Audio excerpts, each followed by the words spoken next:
How long have you worked there? 26 years. And as a security supervisor, what do your duties entail? We provide records, What kind of records? telephone, internet, and cable, For what purposes? identifying locations or users. So you were obviously employed in this capacity back in 2013? Correct. And back in 2013, did Frontier Communications maintain payphones? Yes. How about in Horry County? Did you have any payphones in Horry County? Yes. And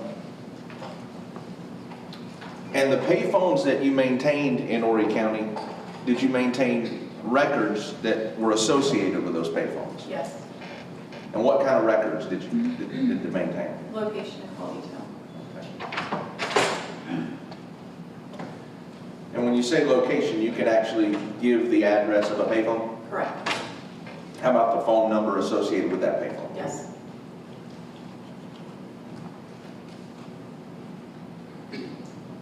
So basically, and I know I'm being rudimentary here, but the records identify the location of a payphone and the telephone number associated with it. Yes. Are those records maintained by Frontier? Yes.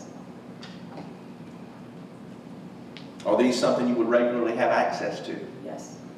And were you asked to provide any records to us? Yes. And did you? Yes. I'm showing you now. Well, I will. What's been marked for identification purposes only is State's Exhibit number 58. Take a look at that, Ms. Nigro.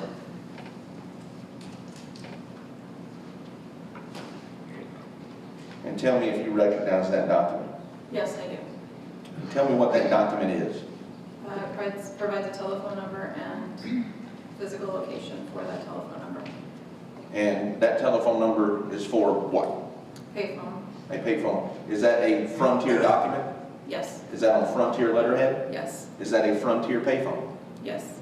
What county is that payphone located in? It would have been in Horry County. Do you have a specific physical address associated with that payphone? Yes. As well as the number? Yes. And this is a record you provided to us. Yes. Has it been altered in any way? Not at all. Your Honor, at this time I would seek to enter States 58 into evidence. Any objection? No objection. Without objection, States 58 is admitted. Thank you, Your Honor. Actually, Ms. Nigro, I'm going to ask you to hold on to that for me. All right, so basically that's an Horry County payphone. Yes. Was that a payphone that was present in 2013? Yes. What section of Horry County, do you know? Myrtle Beach.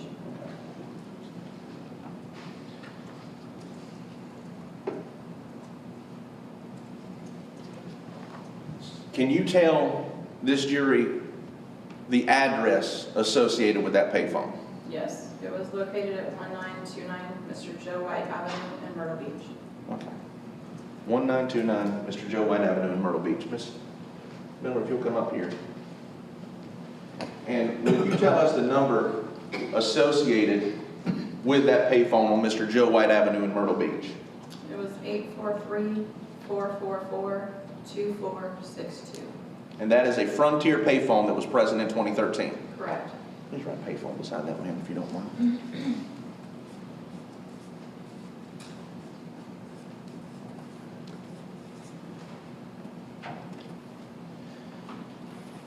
Ma'am, I'm going to ask you to do one thing for me, and I'm only asking you to get up one time.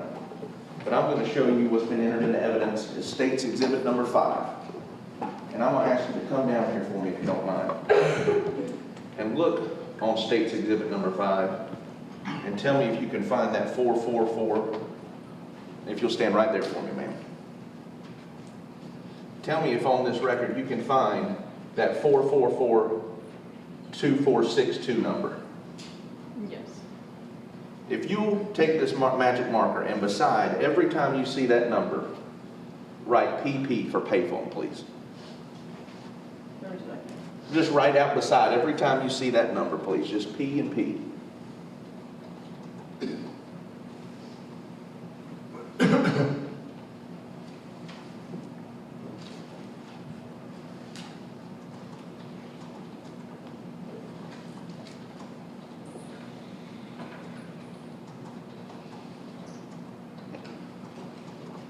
Do me a favor, Ms. Nigro, count how many times you just had to write that for me, please. 10? And there's one more, you missed one, right there. Top. Right Oh, there. there's 2 more. 2 more, that's right. So how many times is that? 12. So 12 times that number's on this record. Okay, you can have a seat. Thank you so much, ma'am. Okay.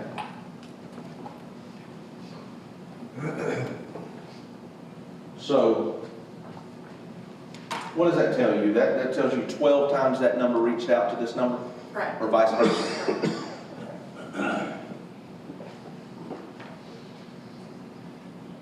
Tell me the date, if you can, by looking at the exhibit we just entered into evidence through you, ma'am, is on, well, tell me what time that phone number reached out, the 444 number reached out to 997-8152. If you can look on that document, tell me what time that phone dialed 843-997-8152.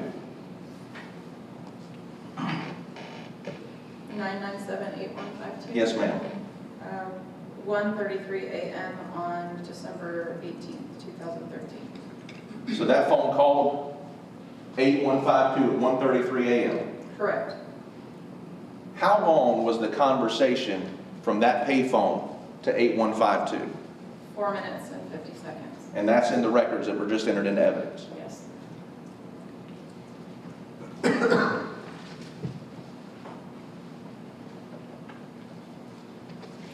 Let me ask you this, Ms. Nigro. When a person makes a call from a Frontier payphone, can you identify who made that call by the phone call? No. Can you identify who made that call from the subscriber records? No. From the call records that you just read from? No. It doesn't, the payphone didn't take a picture of the person calling? No.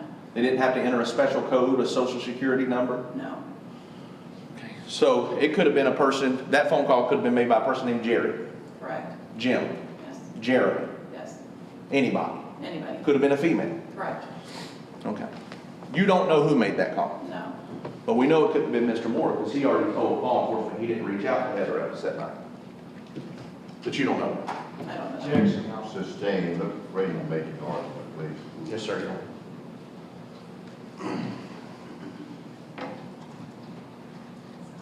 Nothing further. Cross-examine, Gamble.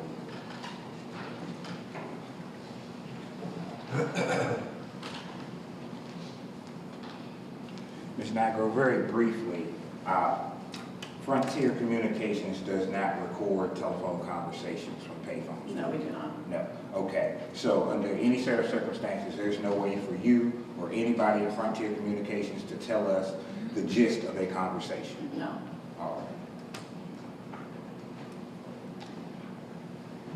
right. Now, the Frontier payphones, do they receive text? No. Do those payphones send text? No.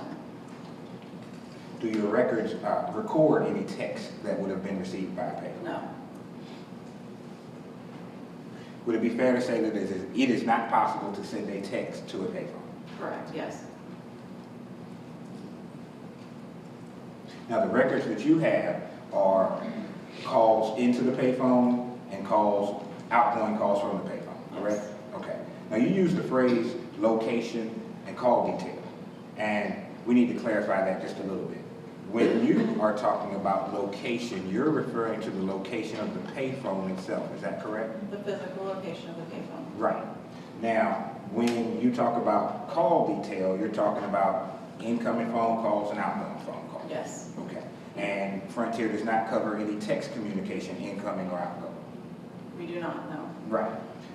Does Frontier record any type of internet records on their payphones? No. Okay. So if somebody was to make a Google search, Frontier would have no information regarding it. It wouldn't be possible. No. Okay. If someone were to use Facebook or Snapchat, Frontier would not have any information on that. No. All right. Thank you, ma'am. No further questions. Free to wrap, Mr. Mayor. No. Thank you. You may come down. You wish to witness, please. By all means, please, sir. Any objections? You're also free to leave. Thank you. You can leave that right there. Thank you. Thank you, Mr. Call the next Thank witness, you. please. Thank you, Judge. At this time, we call John Martin.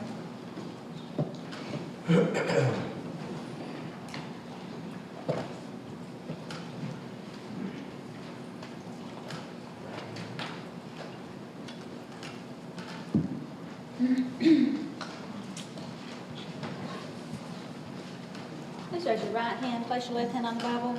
Do you solemnly swear or affirm the evidence you're about to give the court in this case will be the truth, the whole truth, and nothing but the truth to help you God?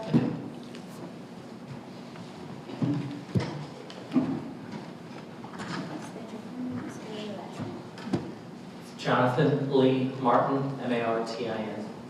And Mr. Martin, if you don't mind, tell this jury where you're currently employed. I'm currently employed with the Manheim Township Police Department in Pennsylvania. Okay, and how long have you been employed there? About 2 months. And have you ever been employed here in Horry County? I was with the Horry County Police Department from 2006 to 2 months ago. Okay. And what were your job responsibilities in 2013? In 2013, I was what they call a violent crimes detective. It's someone that investigates your more aggressive assaults, your sexual assaults, murders, anything that sounds violent. We did investigate it. Okay. And basically anything with the victim? Mostly victim crimes. Yeah, pretty much that would be a good example. And how long had you been working in that position before 2013? I started back there in, I believe, 2011, so I've been back there about 2 years. And tell this crowd a little bit about your responsibility and what you did as an investigator in that department. One of my main things that I was involved in a lot of cell phone type searches. I assisted a lot of the other detectives with cell phone mapping.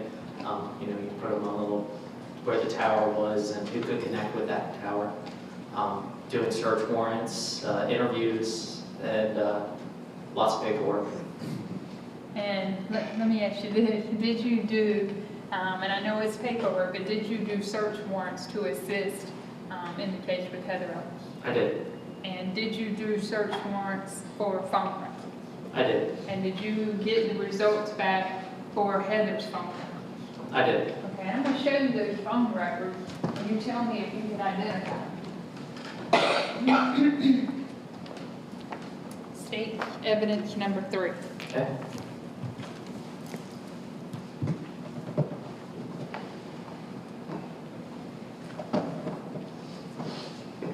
Yes, these are the records for Heather Ellis.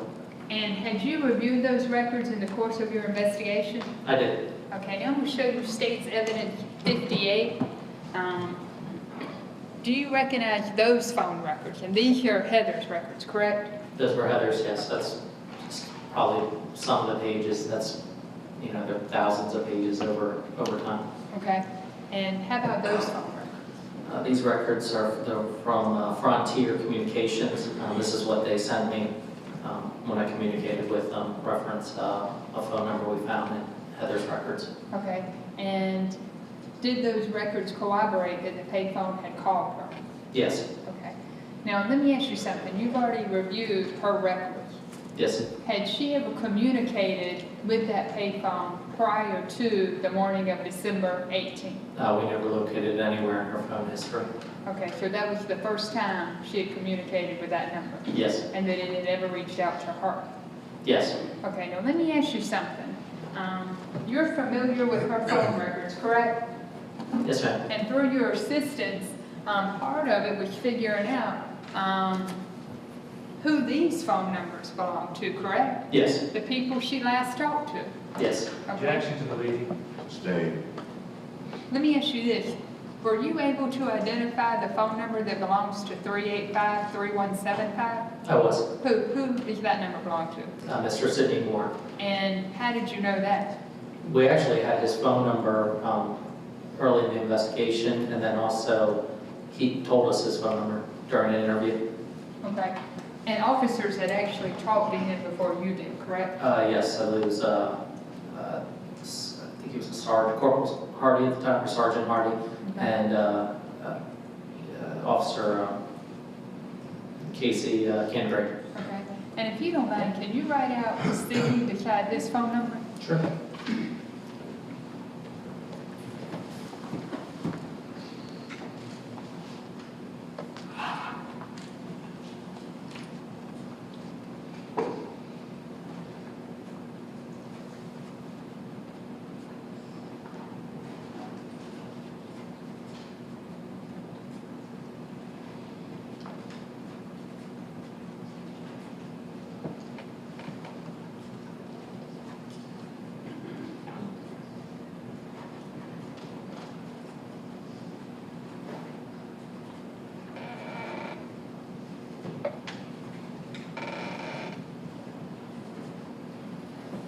And looking at those phone records, were all those phone calls from Heather to Sidney? They were. Okay, and what time did they start? I'm gonna set it down here, Mr. Martin, if you don't mind. That way the jury can see. Do you mind stepping down? That way, Step down. that way you can see too. You just keep your voice elevated, please. I will. Thank you. Are all of those calls, the morning of December 18th, are they from Heather to Sidney's phone? These calls here, starting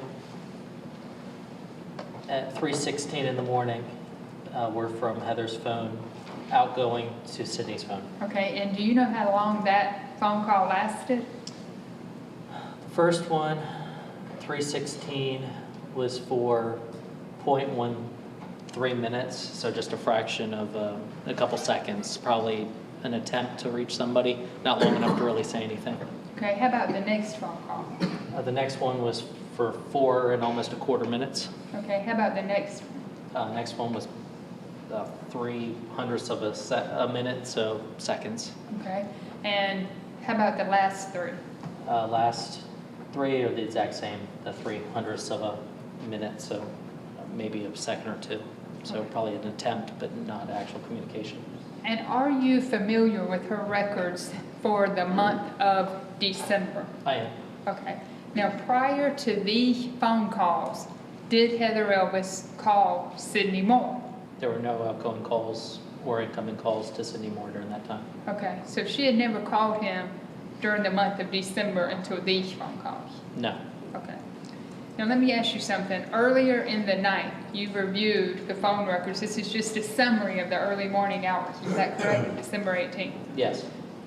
Do you see in those early morning hours, did Sidney Moore's phone call Heather? No. No incoming calls from Sidney Moore's phone. Okay. So it looks like he never reached out to her. Yes. Okay. Now, let me ask you something. This call, and do you know this phone number? Yes. And how do you know that phone number?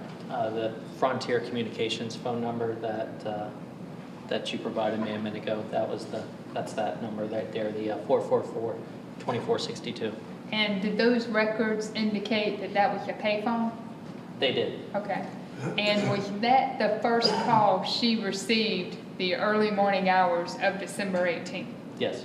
And that was one of the last phone numbers she was reaching out to? Yes. Down here, there's a 0.12, 0.13, 0.07, all fractions of a minute, seconds, attempts, but no actual communication. And from her phone records, can you tell what the longest conversations were the morning of December 18th? The longest would have been this almost 5-minute phone call, and then the 4.25 minute phone call to Mr. Moore. Okay, and so the longest calls were the payphone and Sidney Moore? Yeah, total together almost 9 minutes. Okay. Now, let me ask you this. Did you, during the course of your investigation, did you talk with the defendant? We did. Okay. And when you talked with him, where was this conversation? That occurred at the Oregon County Police Department in Conway. And did he show up on his own voluntarily? He did. Okay, and after the conversation was over, did he leave the police department? He did. Okay. And during y'all's conversation, was he ever detained in any form or fashion? No. Okay, was he ever denied anything that he asked for, going to the bathroom, a drink of water, anything? No. And actually, near the end of the interview, he had asked for water that we'd offered to him earlier. Yes, I think I'll get that water now. Okay. And when you spoke with him, were his answers responsive to your questions? They were. And did he ever tell you he didn't want to talk to you? No. Did he ever give you any inclination that he was uncomfortable? No. Okay, and so the conversation kind of flowed naturally? Yes. Okay, and about how long did you talk with him? Maybe in under an hour. Okay, and I'm going to show you something real quick. This is actually, just give me one more minute because I think I got another question for this, but I'm showing you now State's Exhibit 1. Okay. If you don't mind, look at it and tell this jury what it is. This is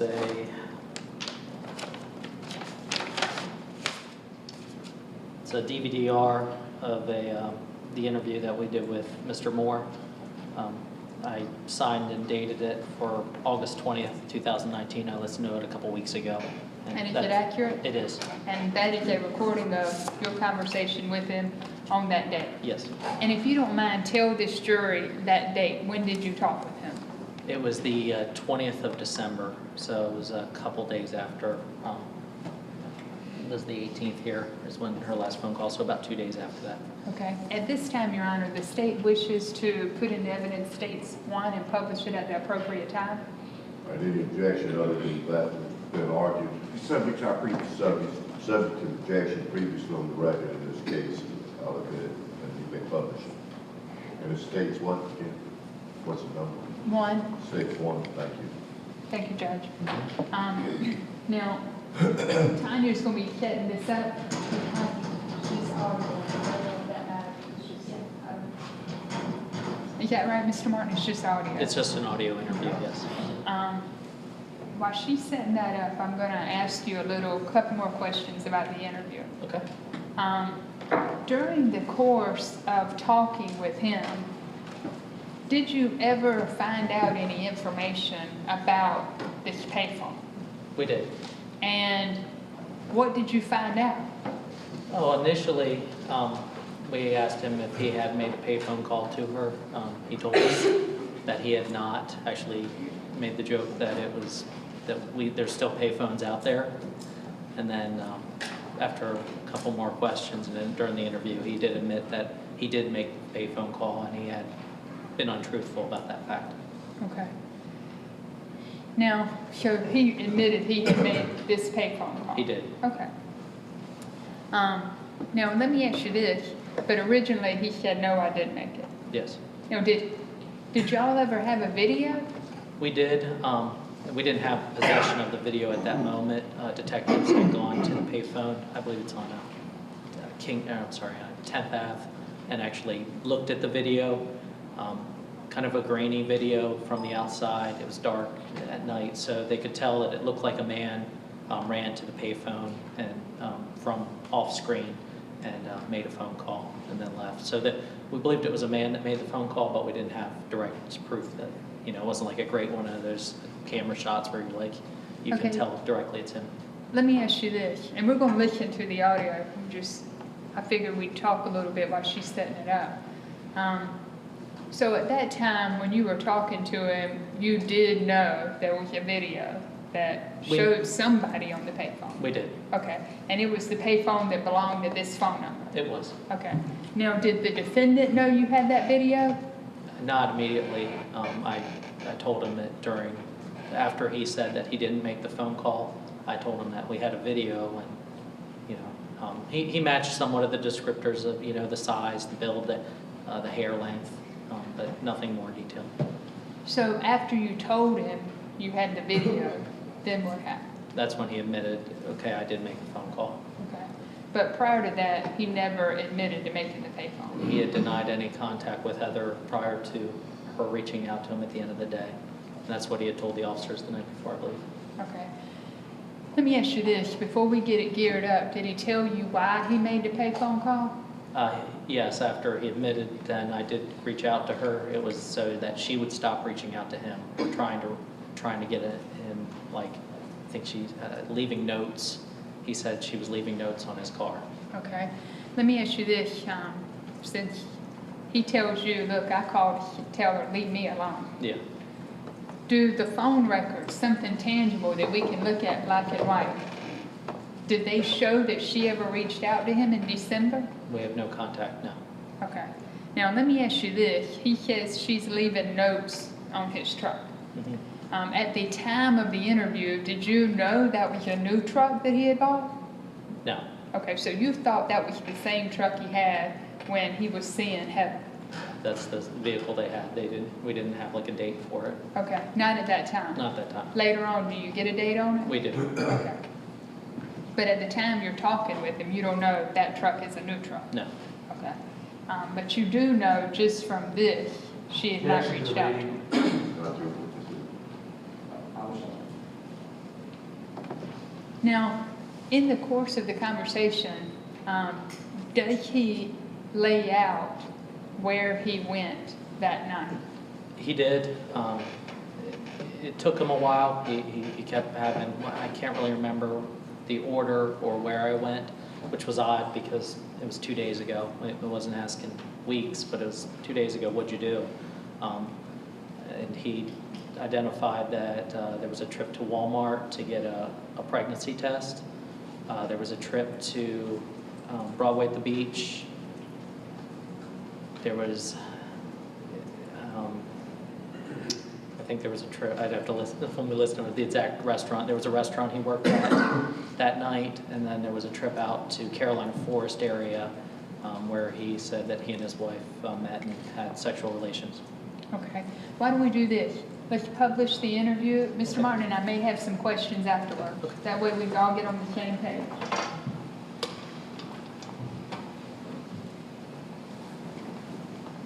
I didn't, because I know who it was. What cell phone number, what's your cell phone number? 843-385-3175.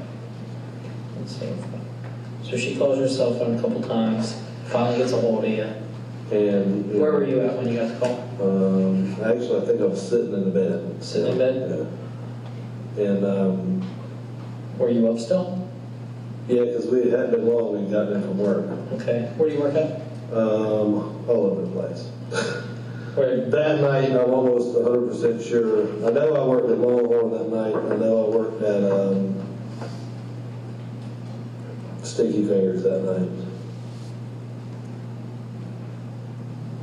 Yeah, what do you do at those places? Restaurant maintenance. Okay. Fix broken stuff, you know. So you go into the places when they're closed? Yes. Do you work with anybody? My wife. Just your wife? Yeah. Okay. Was she with you that night? Yes. Ever since me and Heather ended our relationship, well, I ended it. Ever since that was ended, my wife found out and all of that went on. My wife's she goes to work with me. We do everything together. We don't split up. More on her choice, like she doesn't? No, it's Yeah, or- probably, well, that too, but, no, we're trying to work out our differences and get all that What's her straight. name? Tammy, Tammy. What's her last name? More, Same as yours? yep, What's her phone number? 843-385-3174. Oh, you got it right next to each other? Okay, so you guys, you were together all night. Do you work, like, what'd she do? She just help you out? Basically a gopher type, yeah. Okay, she's not getting paid by the company, she just follows you around. What, do you have a company you personally own? I'm or- a maintenance company. You have your own maintenance company? Yes. Okay. So these places, you have like a passcode or something to sign into? Olive Garden, no, because, So manager lets you in, or, because I know they set passwords, most of these places. yeah, the way all the Darden restaurants work is there could be no less than 3 people in the building at a time. Unless there's a security guard there at the time, which I know in the past week, I worked one night with a security guard, and I don't remember what night it was. I don't think we were there. Does Olive Garden have security guards? Yeah, if I would set up ahead of time, they'll have a guy come in. Okay, so you think there was someone there that night too? But the night we worked, I'm trying to remember because my nights and days go together, so. The Tuesday night, I'm almost positive, like at Longhorn, there was a manager there, let me in, and I looked at the job and realized, hey, look, we have to pull the threshold out and do everything we gotta do, so,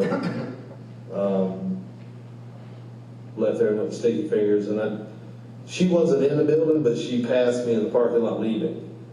Who did? The Your wife? manager Oh, from the Sticky manager, Fingers, okay. yeah, and I was going in and she was going out. Okay, So I went in there that night, and I do have a key and an alarm code to there. okay. Um, So no one has to be with you at Sticky Fingers, but, Right, just me and my wife, yeah. okay. And then so you go into those, did you do Longhorn first or? Longhorn first, Okay, then Olive and then Olive Garden. Okay. And what time do you think you got finished up there? Probably around 1 or so. Okay. And then, it may have been earlier, than that, maybe about 12:30 or so, something like that. Okay, so you're finished up from all that around 10? Yeah, we left there. You don't live in the Myrtle Beach city limits there, you live a little further down the road? Okay, so did you stay in the city, or did you go straight home? or- No, we went, I don't want to get drafted with you either, he's already heard it. We're trying to repair our marriage. Okay, We went Broadway, we were gonna go to, one of the clubs or something, if there was, a decent amount of people, there was nobody in the parking lot, so we left there. Went down, trying to think where I left when I went there. I think I went and got gas at the end of 17 and 10th Avenue there. I think it's a cash, the one in front of Sam's, whatever that is.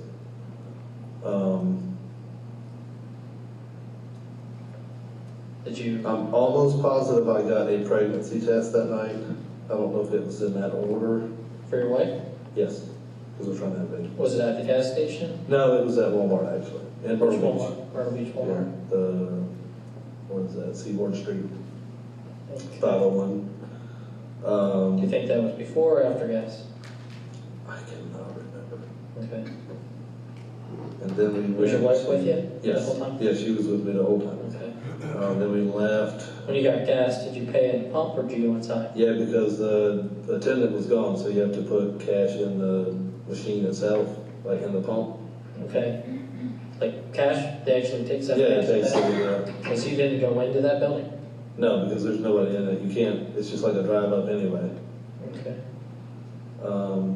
And then we went down 501, because I went to show her, at Having White, there's a car and SUV set up like a sleigh and reindeer type thing. So I went to show her that, and, when we were at Broadway, we had sex in the parking lot. Okay. That's No one was the there? graphic part I was talking about. Okay. No one was in the parking lot? Right. Which side of the parking lot did you park? Like by the Christmas tree. Is that near the bar side? We usually park there and walk straight across the bridge. Like if you walk straight across the Christmas trees here, if you walk straight across that bridge, Johnny Rockets is there. Okay. And then the clubs are right there. Gotcha. And what type of car were you driving? Black F-150. And then we went to Conway, we had sex on a different parking lot. You went to Conway, where in Conway? Having White, and then I pulled into that industrial park up in there.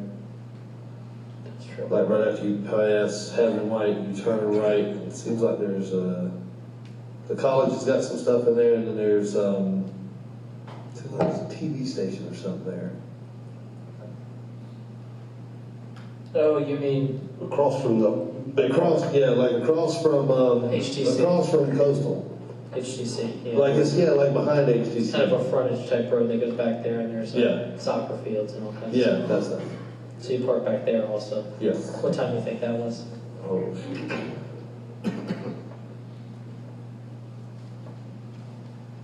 Probably 2:30 maybe. Okay. Um, So then did you drive straight home, or did you go somewhere else?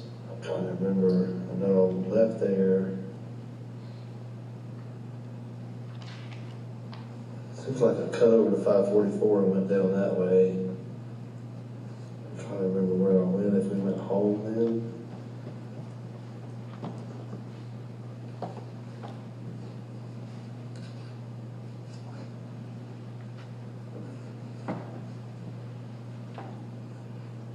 We may have gone home after that, I can't remember. Okay. And you had spoken to her at the 3 or 4 in the morning? Yeah, we were home and my wife had gotten undressed and all, she was in her gown and everything, and I had shoes and socks and all off, and Did she know you got that phone call? yes. Was she sitting there and She was sitting listening? there, Was she yelling at you during it, or? yeah. No? No, she didn't say a word. She listened, let me finish and hang up. Okay. She's like, who was that? And I told her who it was. And she said, what the hell? I said, I have no idea. So I turned the volume down on the phone, put the phone off on a nightstand, and had sex again. And then I made her, If she's not pregnant, she's gonna be. I hope, that's what we're gonna try. When was the last time you talked to her before that 3 or 4 minutes? Oh, shit, probably end of October, beginning of November, right in there somewhere. So you didn't talk to her? Oh, no, it was like well before, because we went on vacation, it was well before we went on vacation. And there was nothing. The last thing, No contact or anything? yeah, there was, the last thing that was sent or anything was she sent a period to me and that was it. And that was through text messages Yeah, or phone calls? and I didn't. Did she normally text or call? Usually it was text. Because you can delete them a little easier, or? Well, no, that's just usually the way we talk, because I guess. And it was this 385, or did you have another phone that you kind of used? No, that's the only one I have. Okay. When did your wife find out that that was kind of going on? About the end of October. End of October?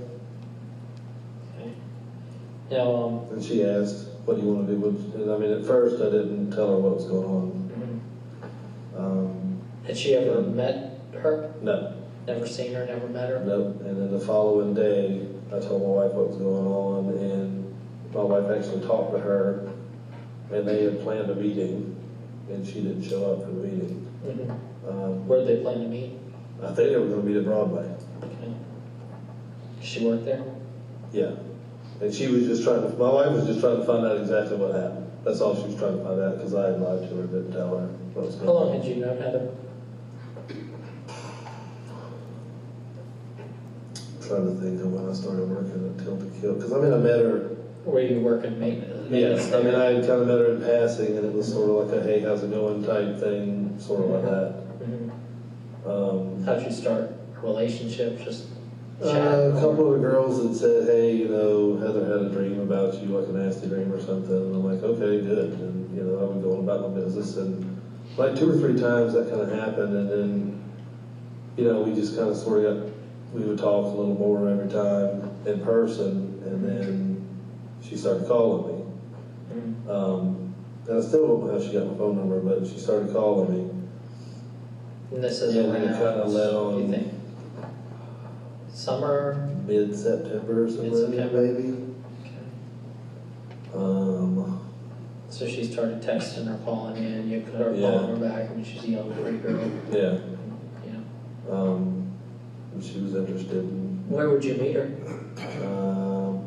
usually like if I was working or something like that, she'd stop by someplace I was working or whatever, and we'd talk for a few minutes, and then she would leave, and stuff like that, and, you know, we fooled around a couple times at Tilted Kill. We actually had sex in Broadway parking lot. Never anywhere else? That, like, her apartment? Have you ever? No, I didn't, I knew she lived up near the House of Blues somewhere. But that, I mean, up that area, she said she used to take Fire Tower Road to work all the time. But no, I had never been there. What do you think the reason she called you that day was? I mean, if you guys hadn't really been in contact, was there something that? I don't She really would- know, to be honest. Because even after I told her to quit calling, she went on for a little while after. And this is in October. Right. And then we left, I thought all was well until we got back, and then I guess the other night or morning, she called again.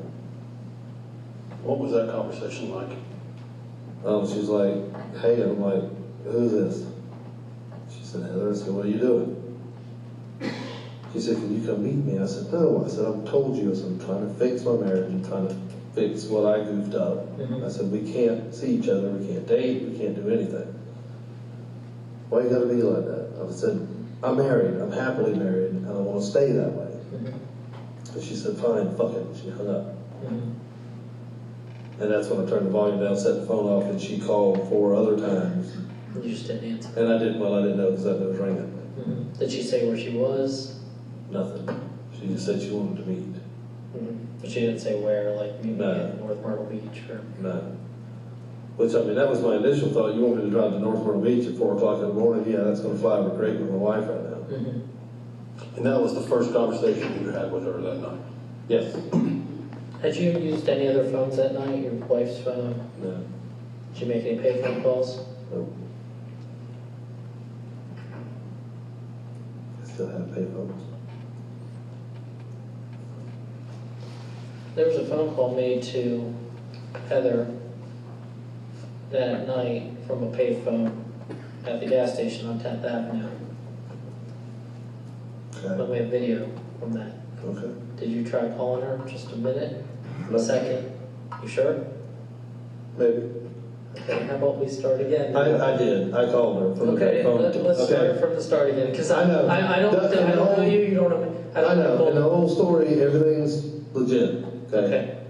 I Let's did go call. back to the part where it stopped being legit and start Okay. from Well, the. no, I did call her on the payphone. Okay, and what did you say? I asked her to please leave me alone because she had been leaving notes on her car when I was at work.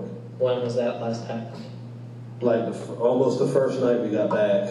Well, the first night that I worked after we got back from vacation, I got one on my windshield. Okay, You need to call me. okay. And that's it. There's no signature. And that was like November-ish. October, November. No, that was beginning of December. Okay, so she left a note in your car. Which store was this? That was at Sticky Fingers Okay, by the mall. And then I got another one at Olive Garden. okay. We need to talk? Yes, Okay, call me now. okay, And I threw them both away okay, because I didn't want my wife thinking that I was communicating with her. okay. And that's why I called her that night from the payphone. Okay, Please, can you stop? okay. Just stop. How long was that conversation? A minute and a half, 2 minutes. Or Maybe. 4 minutes I maybe? guess it could have been that long. Okay, it doesn't take 4 minutes to tell her, stop, leave me alone. Well, no, but I mean, she, talked back and said, hey, what's the problem type thing, and I'm like, just leave me alone, please. I said, I know you're leaving notes, I know you've been by my house. But she was leaving me alone tonight, or that night, right? She didn't, you kind of instigated. Well, that conversation. night, yes, Yeah. but that was the first time I was able to. What prompted that? Like, I mean, you're having sex with your wife, and what prompted you to contact her? Because I was trying to stop the whole situation. Okay, because she was with someone at that point, one of her friends. Okay. One of her female friends, I don't know, Stephanie, or just got a bunch of them, they probably will address. Right. And she said she got the call and you were talking about wanting to get up with her again, because you were gonna leave your wife. And I mean, we're My talking, wife was with me, obviously, Where was your wife when you called her? sitting in the truck. okay, so she wasn't sitting next to you. No, but I Did mean, your my wife wife know was that you were with me. going to call her? No, But she saw you on the phone? I don't know if she did or not, because I know she was texting one of her friends. Mhm. What did you tell your wife you were going to do? I told her I was running in the store real quick, Okay, where did you park? like across the street. So you didn't park at the store, you parked No. across the street from the store? Yeah, like right across. Okay. Did you, 'Cause once you when got I- gas or you didn't get gas? I didn't get gas. Well, I did get gas, but I got it at the one at the corner. Okay, the other store. Right, And then you ran across to a different store and used the phone. right. To call and say, leave me alone, to a woman Yes. who hasn't contacted. You need to start over, Yeah, let's start over, because, because that ain't flying, boss. What do you mean it's flying? Because I can't see you running It's Across literally the right road across to the another- street. Literally, right across the street. why? To use the phone, Why did to you tell call off her. your cell phone? Because I didn't want my wife to know I was calling her. To tell her, leave you alone? That Yes, doesn't make 'cause sense. me and my I wife understand. discussed that there was no What I think contact is, to I be think you made. called her and said, because you were pissed off with your wife about something, and I called haven't her. been mad at my wife in 2 months, over Okay. anything. Well, the friend that was sitting next to Heather said that you made comments about not wanting to be with your wife anymore. And maybe it was just something you wanted to get off your chest to Heather, but that's what she heard. Because Heather's like, she said Heather's eyes opened up like maybe things are gonna work again. I'm not leaving my wife. Well, did you say something like that? That I made her had no think that? intention on leaving my wife. But did you say something, I did maybe not. thought that you wanted to start a relationship I again? did not. You didn't say anything, so she was confused about what she heard. I guess so. Okay. Because, no, I didn't tell her that. Okay, so you just contacted her from the store phone to say, hey, leave me alone. Please just leave me alone. Okay. So where did you go from then? Because we got a little mixed up there because you said, No, no, and that and I'd was like to just- get back on track for. And that was a pass-through, if I'm not mistaken. I think that's when I was going back to, I can't remember if that was when I was going to Broadway. With your wife, Right, and you met her, and you guys had sex in the car. right.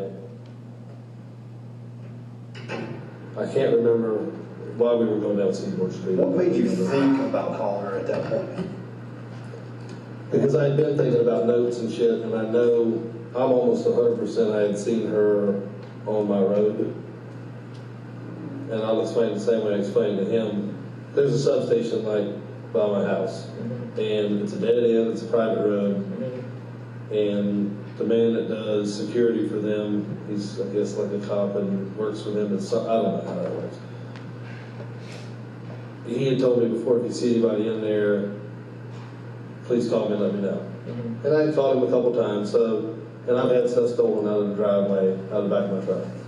So anybody comes down the road, I look to see who it is, almost any time day or night.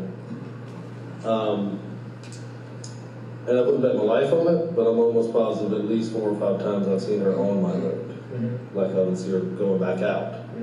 Because I would see a car come in before I could get outside to see they're either leaving or they're gone. Were you concerned, like, she would say something to your wife, like? Well, it things wasn't are bad, it was or- just kind of weird. Because obviously your wife probably has a trust issue with you. Yeah, So I mean- you established she doesn't trust you that much, which I can imagine. Right, If I you mean, like, that's- you- but it's you- not like that. I don't know your Reason wife, not to. is your wife at 20, is she 20? No, she's 41. So she's gonna be very, very questioning to anything you do from here on out. Right, right. So for you to be with a 20-year-old, she's just wants to be on your side all the time, 24/7. And I'm Probably actually gets, okay with that. probably gets, you really okay with that? It's actually not that bad. Okay. So this girl now's kind of what you feel like stalking you. Well, it was, there was no, well, I mean, the note thing kind of weirded me out some, and I mean, I have 3 children, and they play outside all the time, and that made me a little nervous, but the only time I ever saw her was at night, and the kids aren't playing on the playground at night, so I wasn't So you that have- worried, but it was kind of weird. Okay. Has she ever made comments to you about that made you feel awkward before? Like she loved you or wanted to? Wanted you to leave your wife? Well, she asked me a couple times why I didn't leave my wife. I'm like, I love my wife. I said, I love my kids. I love my life the way it is. Was she pressuring you to leave her? No, not really. I mean, she brought it up, she said it a couple times, but there was no like, hey, why don't you leave your wife and we can go do this, or, This is in October. oh, I don't know when it was. I mean, it was just in conversation. Okay, but there's nothing before. You said that there's been a gap. Is that true? There's been a huge There's gap been a in huge contact? gap. And that's why Because before there hasn't been. Like, well, the officer said last night, and this was kind of weirded me out too, that there had been 300 some odd text messages between my phone and her phone in the past 30 days. I'm like, there's no way. Unless my wife's been talking to her, and I doubt very seriously that my wife's been talking to her. on your phone. Right. But she could because you're there 24/7 Right. next to her, so she could have your phone or something. Well, she has my phone anyway. She keeps your phone on her? Yes. Okay. And that's fine. Because Did she text you that night at all? Because No. that stuff we will find out. oh no, that's fine. No, I'm almost 100% sure. I'd be willing to bet. No, I don't have my phone on me, but no. Okay. So your wife gives you your phone when you need to make a phone call or somebody? Right. Or if it rings, then I answer it. And she doesn't. We neither one of us recognize the number. I'll put it on speakerphone.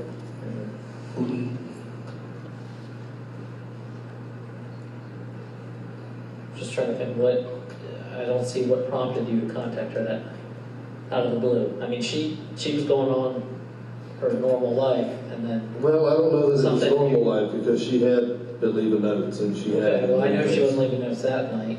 Well, no, I mean, maybe not that night. I don't know about that night. No, it was just an opportunity to try to stop it before it got to the point where it wasn't good. Because I've seen What'd you do with her, I've it? seen her in my road, I've seen her. What'd you do with these notes? I told my wife to know, and think that like that I've been talking to her. Okay. What type of car do you drive? It's a bluish, silverish looking, I want to say it's a Dodge. Or Chrysler. Had you ever been in that car? Yes. Where would you been in the car? Like where, destination wise? It was actually just at Broadway. Just at Broadway? Yeah. Where did you sit in the car?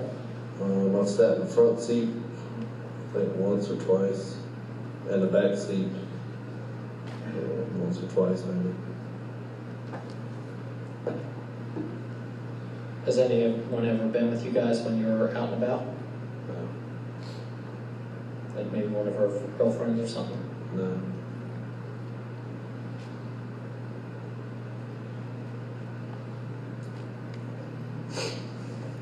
Okay, so she never told you where she was going or wanted to meet up that night, but she said, let's meet.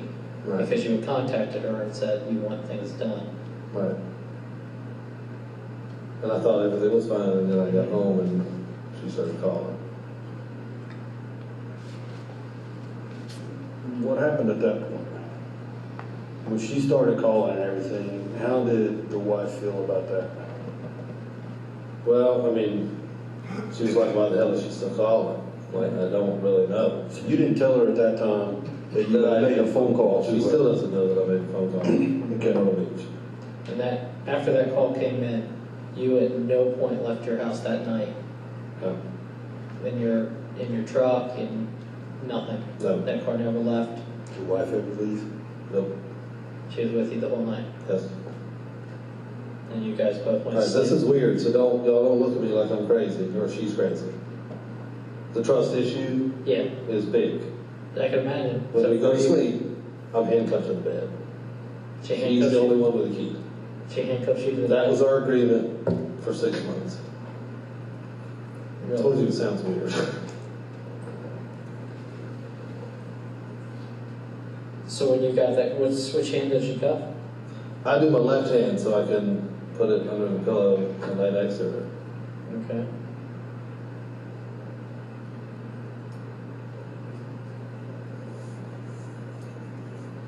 She handcuffs your left hand. And were you handcuffed when you got that phone call? No, because I was getting ready to go make her something to eat actually that night. You guys normally stay out late and work late? Not always, just we happened to be out late that night.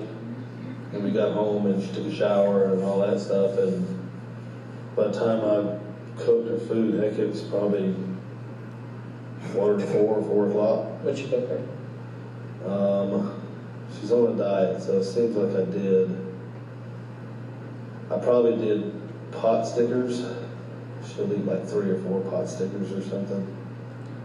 Okay. It was either that or chicken, one or the other.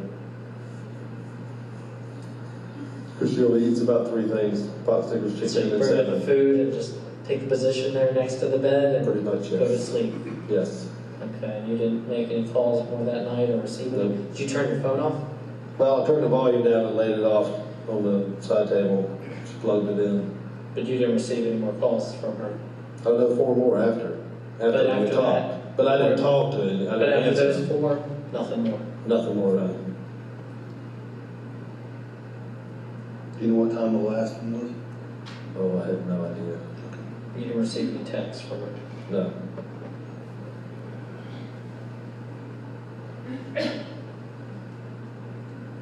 Does she know your wife's phone number? I don't think so.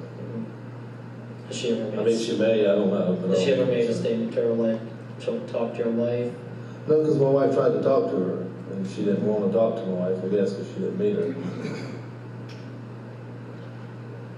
We But got my some- wife knew everything anyway, we got so. someone that says they did meet up sometime at one point and get in a fight or push a match or, Not that I'm aware of. not that you're aware of? No, never. That would be easy to prove, because I doubt her friends hang out with your wife. Right. So if they know what your wife looks like, then obviously they Which, I mean, I mean, I guess they could know what she looks like, I don't know, maybe. But to my knowledge, no, they've never met. Not face to face. She weren't there. If it happened, they could have.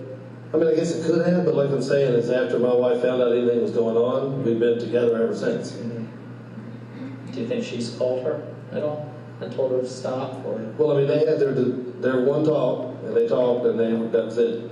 As far as I know, that's Listen to that it. conversation? I did not. It happened by cell phone, you think, or? I'm pretty sure, yeah. I think she actually called from my phone. And it was. Like, I maybe November. think Heather called my phone. You think it was like My wife November? answered it. Ish. Yeah, end of October, beginning of November, somewhere right in there. Excuse me.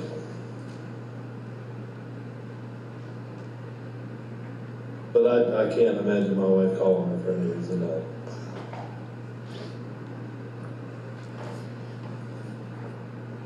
The trip to Walmart did occur, right? Yes. Okay. I mean, we got, No, that's we fine. got off there a little bit when you, And that's you fine. try to hide little things that meant to us that. Well, no, that's fine, I we need to- understand. I You get know, it. I gotta find out which pieces are really there Right. and which aren't. I got gas, we had sex in Broadway, we had sex in Conway, we went to Haddon White, we went down 544, I went up 501. There's no Yeah. arguments that happened between you or your wife at all. Nope, Phone call didn't cause an argument, nothing. nope. Alcohol? Yeah, my wife had been drinking a little bit, but not like stupid drunk or Had you been anything. drinking? No. What does she drink? To be honest, I don't know what she drank that night. Did she drink it while at the house or Oh, while she you were drank at at the work? house. No, I don't do open container. Well, no. I don't play that. Well, she might be, you know. Well, no, but Yeah. no, we've had that discussion before, no. Okay. Does she drink a lot? Nah. Did she drink when she came back home that night? When you guys got back home? I don't think so, no. Because she had drank two different kinds of liquors and her stomach hurt. We don't drink a lot, so we can't do the whole. Where'd you drink then? Do you think She drank at the house before we left, but I'm not And sure. goes out. Yeah, then we left. Okay. She does it because she's frugal, and if we were going to a club, she wanted to not have to Stock spend, up before you go. not have to spend $500 in And they, a bar or somewhere. yeah, as far as you know, at no point did she talk to her. She didn't, when you went down to cook, could she have picked up your phone and made a call to her? I guess she could have, You don't know. but I don't think she would have. I might have missed something. You guys were working together, correct, that night? Right. Then you came back home? No, when we left, we rode all over the Okay, place. so you're saying that, though, that she was drinking at home, and then you Before we guys went left. out? Right. Before we left. So before you guys left to go work, Right. Yeah. which was at what time? Oh, shoot, I don't even know what time we left. It was probably 9:30. At night? Yeah, Okay, all right, somewhere around there. okay. And you got home probably around 2, 3. Yeah, something like that. Because I knew we had to be at Longhorn before 10 o'clock. Because once they lock the door, they can't let me in. And if I leave, I can't go back in. Some of the managers will flex on it a little bit. Most of them will not. Because they get fired for it. Well, you had met Heather a couple times. You obviously knew Heather. Yeah. What do you think's going on right now? To be honest, I don't know. I know that one time before, she went to North Carolina, and I don't know if she went with somebody, or she went by herself, or what happened. Phone was turned off, and I don't know how long it was, What was it? What was but that? I cannot remember for the life of me. But I remember somebody asking me at Till to Kill, have you seen her or heard from her? And I told them then, I said, no, I hadn't heard anything from her. Why? And they're like, well, she had showed for work, and nobody could get in touch with her, and her parents are looking for her now. Mhm. And I said, no, I hadn't heard anything. If I do. And then when I did talk to her, I said, have you talked to anybody else? Because they're looking for you. Mhm. And she said, yeah, I called my dad. I'm like, okay. Then we left it at that. And I said, well, what in the hell happened? She goes, well, I had to go clear my head. I'm like, okay. Had But you, like, I don't know where she went or what she did or who she was with or. had you heard anything about her car being found? Not till, I guess it was yesterday when policeman called, I think it was yesterday. Do you know where it was found? Did they tell you where it was found? I think he told me Peachtree Landing. Have you ever been to Peachtree Lane? Yeah, 100 times. 100 times? Yeah. You fish there? Fish and, a friend of mine's got a boat, we put it in there a couple times and. When's the last time you were there? A year ago, maybe? I don't know. I mean, it's been a while. I mean, it could have been 2 years ago, to be honest. I really don't know. It's been a while.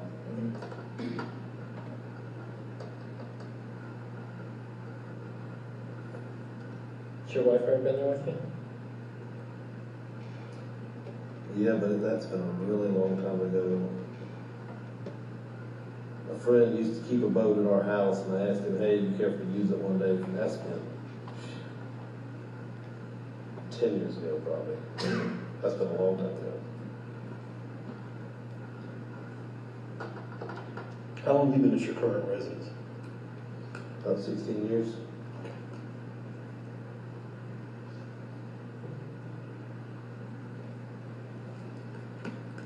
Any of your neighbors you're close with that you could ask about seeing the car driving by? I mean, the one guy behind me, but I don't know, because I mean, he's on a spot. I don't know that he would even see it the way he's positioned, because between the trees and stuff in his yard and his driveway comes out, and then there's like a dirt berm built, so, I mean, maybe, maybe not, I don't know. He may have, I don't have any idea.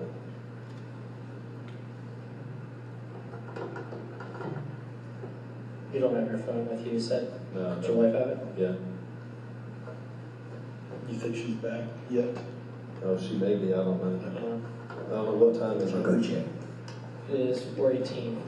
Oh, no, probably not. It takes about 30 minutes to get home almost. You have a child? 3. Great. Who watches them when you guys work? Usually my mother and father-in-law or my sister-in-law, because they're like right next door. Okay. Did they watch them that night? Yes. My sister-in-law did actually. When you come home, do you like pick the kids up, or is it like just get them in the morning? Usually we get them in the morning, and trying to think if we brought them home. It seems like we brought them home that night because my sons had exams all week, and then they have class in the morning and stuff usually. How old are they? 14, 12, and 8.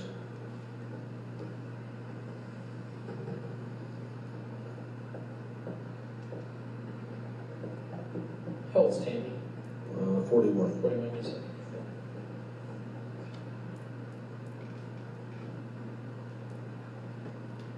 What type of cars do you have? Just one. Is it a truck? Yeah. Back at 150. Okay.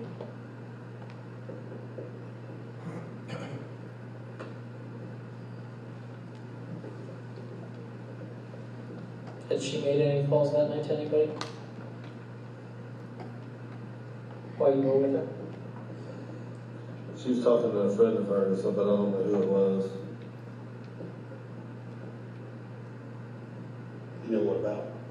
You guys were together the whole time, so. I mean, it was just, random stuff. I mean, Chat. nothing, just, Did you talk to anyone else that night on your phone? I think my wife was using my phone. So she probably was the one used to make the calls? Yeah, I think she was talking to her friend on my phone. Okay. You don't know her friend's name?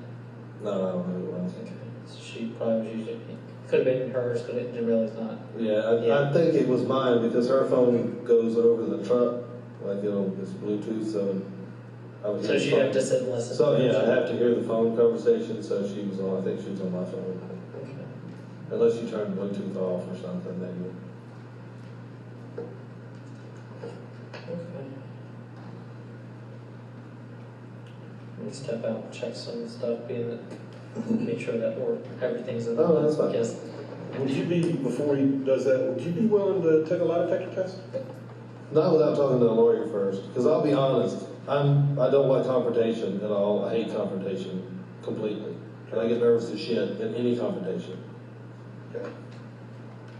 And I mean. It really wouldn't have come up, but you hit something right there, right off the Well, bat. no, and I mean- And it just makes me feel a little uneasy, like maybe. Well, no, and that's fine, and I'm trying to, I mean, I tell my wife almost everything, almost everything.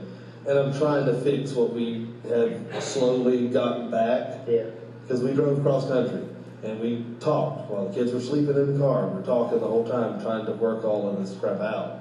And, you know, she had a boyfriend, and, you know, I was goofing around, and she was talking, and, you know, doing things, and so we tried to work all that out. So that's why I made a phone call without her knowing, just trying to don't disrupt what we've slowly, it's taken almost a month to get back to normal. Don't disrupt what we've actually fixed. Has she said something to you, your wife previously, about her calling? Had my wife Because said you said something that to me, or? there was a big gap, right, from October till December. Yeah, because when we left, we went out of town for 3 weeks. Okay. And when we came back, Is when you saw the notes and things? there was a note like almost, I think it was the first night we worked after we got back, there was a note. Okay.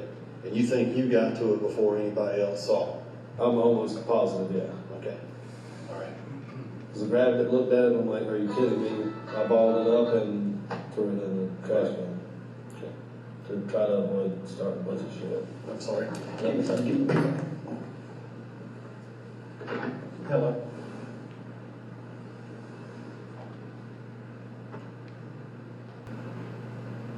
Mr. Mark, was that the end of your conversation with the defendant? Yes.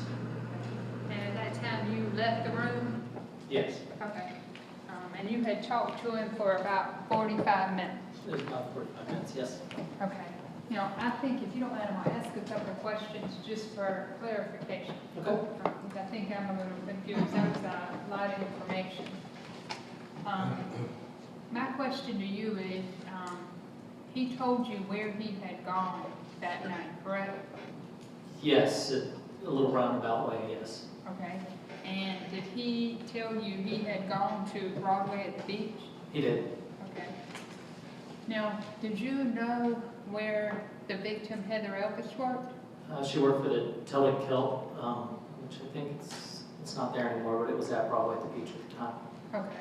So that night he was where the victim was working? Yes. Okay. And a little bit after that, or didn't seem like the order is sequential. It was not. Okay, so you never really got a sequential order of one thing happening after the next? No. Just kind of a general where he went that night? Yes. Okay, but we know one was Broadway at the beach, which is where the victim worked, Yes. okay? And he did eventually tell you, and correct me if I'm wrong, Protection meeting. Sustained. did he tell you he called her that night? He did. And did he tell you what phone he used? Yes, the payphone. Okay. And was there any evidence she had reached out to him that night? There was nothing. Okay, okay. And was there any evidence she had reached out to him earlier in December? There was nothing, no. And I thought it was odd during the interview that there was no contact, no contact, no contact, and then there's the phone call, and now she's stalking him. Like, he didn't mention any of those notes, any of the drive by the houses. It's literally, no, haven't seen her, haven't talked to her. Oh yeah, I did call her, and she's stalking me. So it kind of was confusing. Okay, okay. Confusing because he was going by her workplace that night. He went to Broadway at the beach where she worked. It just didn't make sense. Okay. Let me ask you this. Did he tell you whether or not he had bought a pregnancy test? He did during that interview. He mentioned going to Walmart to get a pregnancy test. Okay, and did he tell you who he bought it for? He said it was for his wife, Okay. And what's his wife's name? Tammy Moore. Okay. And did he mention whether or not his wife was drinking during that time frame? He did. I mean, you're picking up a pregnancy test and you're drinking to the point you're feeling sick. Seemed that he did, so it was odd also. Okay. And even though it's not sequential, was it ever clear to you if he called her from the payphone and bought the pregnancy test all during the same time frame? Yes, well, we were able to confirm the time with the Walmart. We eventually looked into that. And then the time of the phone, we know what the time that call was made, was via video, and he admitted to making that call. Okay. Now, would you recognize that area of the payphone? Yes, Okay. You were a police officer here for how long? almost 13 years.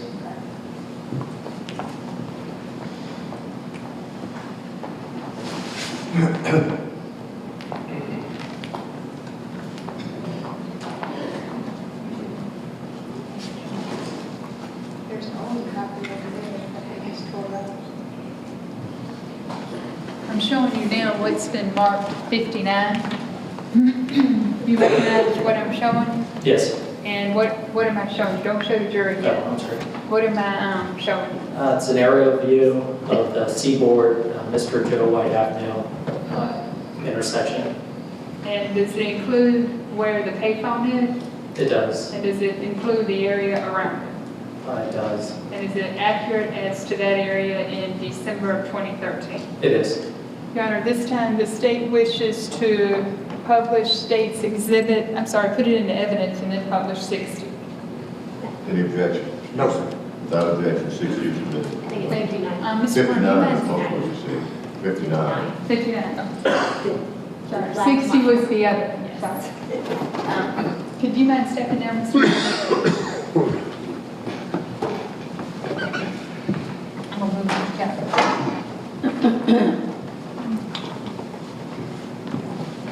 All right, show this jury where the payphone was located. It's right there. It's like in front of the building at the Kangaroo gas station. Okay, and where did he tell you he came from? The way he described it, I think it was over in this area, like parked across the street. Okay, and did he tell you he went across Seaboard Street? He just said across the street, I believe. I didn't hear him say Seaboard, but yes. Okay, let me ask you this. Is there another gas station across the street from that particular gas station? No, it's like it used to be up here. I believe it's been demolished, but it used to be at the intersection of Joe White and Kings Highway. Okay, Or, yeah, 17. okay. And do you know what time that payphone call was made? I'd have to look at the record. I don't know exactly what time. I'll show you now what's been marked already as evidence 58.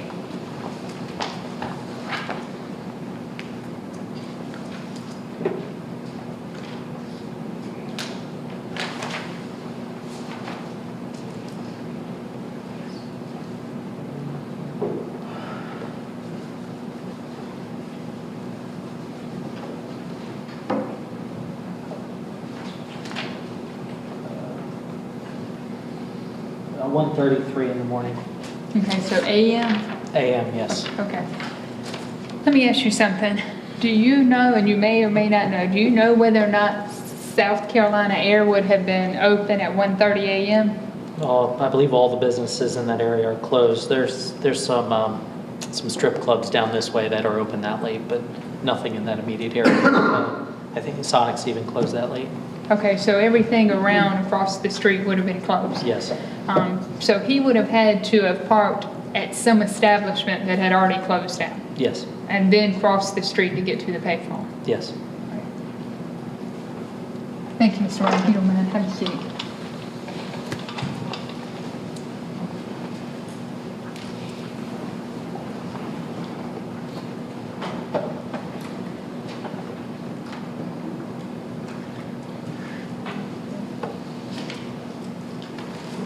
And you told this jury earlier that you did a lot of the search warrants coinciding with her phone records. I did. And were you able,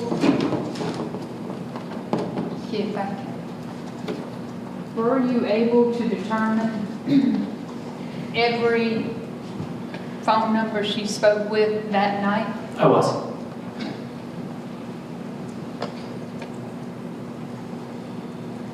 And did you ever see where she spoke with a Jared or a Jeremy or a Dennis Hart?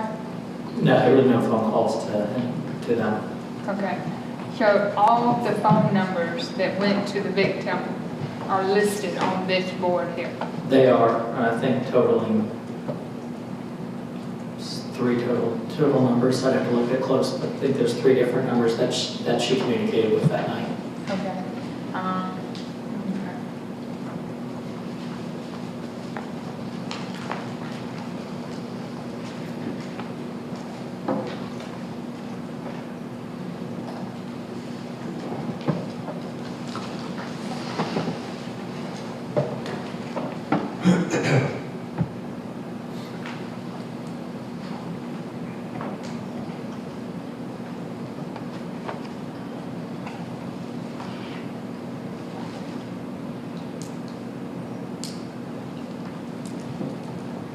Did you also get Tammy's number from him, his wife?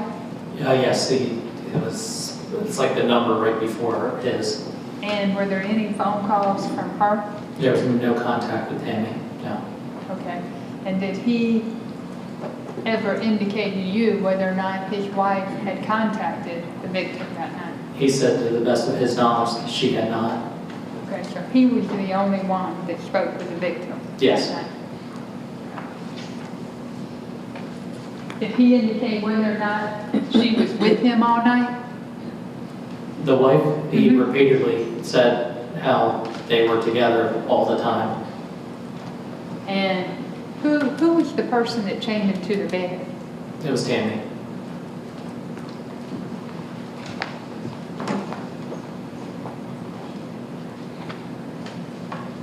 In that interview, you asked the defendant about whether or not he was planning on leaving his wife. Do you remember that? I do. And was there ever any evidence in that long conversation in your search warrants that indicated he had any intentions of leaving his wife? Now, at one point when I was asking him if he told Heather about leaving his wife, he kept saying, "I'm not leaving my wife, I'm not leaving my wife." Almost it to me felt like deflecting the actual question, like not saying, I didn't say it, I just not thinking about it. Okay. But every indication to you was the two of them were sticking together. Yes.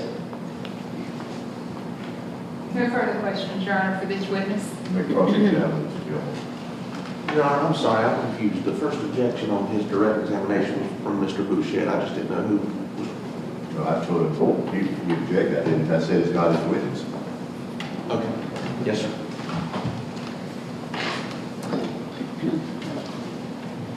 Mr. Gilmore responded to the objection about the conditions. Yes, sir. Mr. Martin, let me ask you a few questions. I understand that you're currently a police officer in Pennsylvania. Yes, sir. And prior to that, you worked here in Horry County for approximately close to 13 years. Yeah, 12 and a half years about. And I presume that you graduated from the Criminal Justice Academy here. I did. Do you remember when you graduated from the academy? February '07. I started in October '06 and graduated in February '07 from the academy. And at the police academy, do they teach basic investigative techniques? Very basic. At that level, it's patrol level. And so most of your stuff is more, minor, like domestics, things like that. You do learn some investigative techniques, yes. You learn how to lift fingerprints? I think they did, yeah. You learn how to fill out police reports? That's pretty much what you do. A lot of paperwork. Now, in this case, can you tell us when you were brought into this case? It was that morning of the 20th. I was, I think I just got into work and I was notified that there was a missing person case that Detective Cobble was going to be working on, and they'd asked me to help him out with some of the phone record stuff and some of the interviews. Okay, so her car was found on the morning of the 18th, and you were brought in on the morning of the 20th.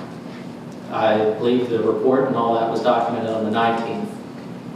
I think the 18th there was a officer noticed the car, and then the 19th it was like something's wrong. So literally within probably 10 hours of noticing something was off, We began investigation. Detectives began investigation.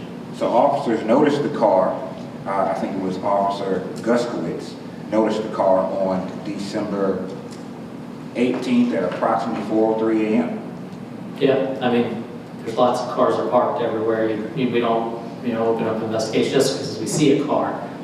I think when they saw it the second day is when it was like, something's weird with this car parked down in a boat landing in 2 days, or if it's broken down, or, part of our job is making sure that, the boat landings are safe, they're cleared out, and if it's a junked car or something with a problem with it, we, find out why, you need to get it towed. And I believe you told the jury that one of your duties in this case was to collect cell phone records and payphone records. Yeah. Did you process Miss Elvis's vehicle at any time during this case? I wasn't a crime scene investigator during this time, so no, I didn't do any processing. Okay, so you didn't take any fingerprints from her vehicle? I did not even, I don't think I ever saw her vehicle, personally. Do you know if any other detectives took fingerprints from her vehicle? I know there was, like the crime scene, head over crime scene, Pizza Stare had done some processing. I don't know exactly what things were processed on. Do you know if anybody attempted to collect any DNA evidence out of her vehicle? I think I heard that they had, again, I wasn't doing any processing, so and also I wasn't the lead case agent, so. Okay, so that wasn't you. It was you not didn't collect any That DNA. was not me, no. You can't tell the jury anything about that? About collecting DNA? Yes. No, not on this case. Not in this case. What about Miss Elvis's apartment? Did you participate in a search or processing of her apartment? I had no processing. It was more of a, we'll say, a cursory search to make sure, no one had been to the house. And that was on the 20th also. We went there to make sure she wasn't like falling down in the bathtub or there wasn't anything suspicious like, a pool of blood or something that made us. So we did do a search. It wasn't like taking evidence from at that time. Okay. So you went by the house and then you started pulling phone records? I believe I started phone records earlier in the day. Okay. Usually when people go missing, everybody's got their cell phone on them all the time, so it's usually the easiest way to either find out where they're at or find out where they've been. Well, how many detectives were assigned to this case? Initially, I think it was a couple of us, 3. There was multiple areas to just go look. Okay, well, which 3 are you aware of? I was involved, Detective Cobble, who was the lead, Detective Alan Large, talked to him briefly, I think, when he came in. I think there was a detective, Stephen Hardy, went to the house and did a search, when we went to the house. Okay, so that's 4 detectives. Yeah, I don't remember the exact number though. And you were not the lead detective? I was not. That was, you said? Detective Cobble, yes. Okay. Were there officers from other agencies involved in this case? Think of eventually, yeah, not immediately, but after, became apparent that it was suspicious in nature, that's when we, other agencies did help. Could you tell us if agents from SLED were assigned to this case? There were. Do you know when they came on board? I don't know the exact date, maybe a week or 2. Could you tell us if troopers from the Highway Patrol MATE team were assigned to this case? I believe to look at the vehicles, yes, I think. I'm not exactly sure on that though. All right. So what records specifically did you collect via search warrant? It's phone records, it was Sidney, Tammy, Heather, the Frontier Communication there, and any of the other people she communicated with. I don't remember their names right now, but the people that she was talking to, I believe there's a boy she had gone on a date earlier in the night with. I can't remember his name. Chiraldi. That would be a Chiraldi. Okay, so you did a search warrant for his records? For his records. So. Now, the process of obtaining records. Mm-hmm. There are a couple different ways you can go about this, right? There is. I understand you can send what's called a preservation letter to a particular phone company. Is that right? You can. And what does that do? What does that entail? Preservation letter is just telling them like, hey, this number's of interest to us, we're gonna get you a search warrant, or maybe not, but can you just make sure all records are maintained on that number? Phone record companies keep massive amounts of data, so some companies within 5 days start purging some of the non-important data. Like you'll be able to go back a couple years and find who you called, but it might not have the information like where you were at when you made the phone call, or you know, what internet connectivity you were doing, you know, some of that. So you do a preservation on something like that. Okay. Did you issue any preservation letters in this case? I don't remember doing any preservation. We just did them. You missing persons, there's an exigency to it, so we're able to do exigent records sometimes, and then we'll follow it up with search warrants.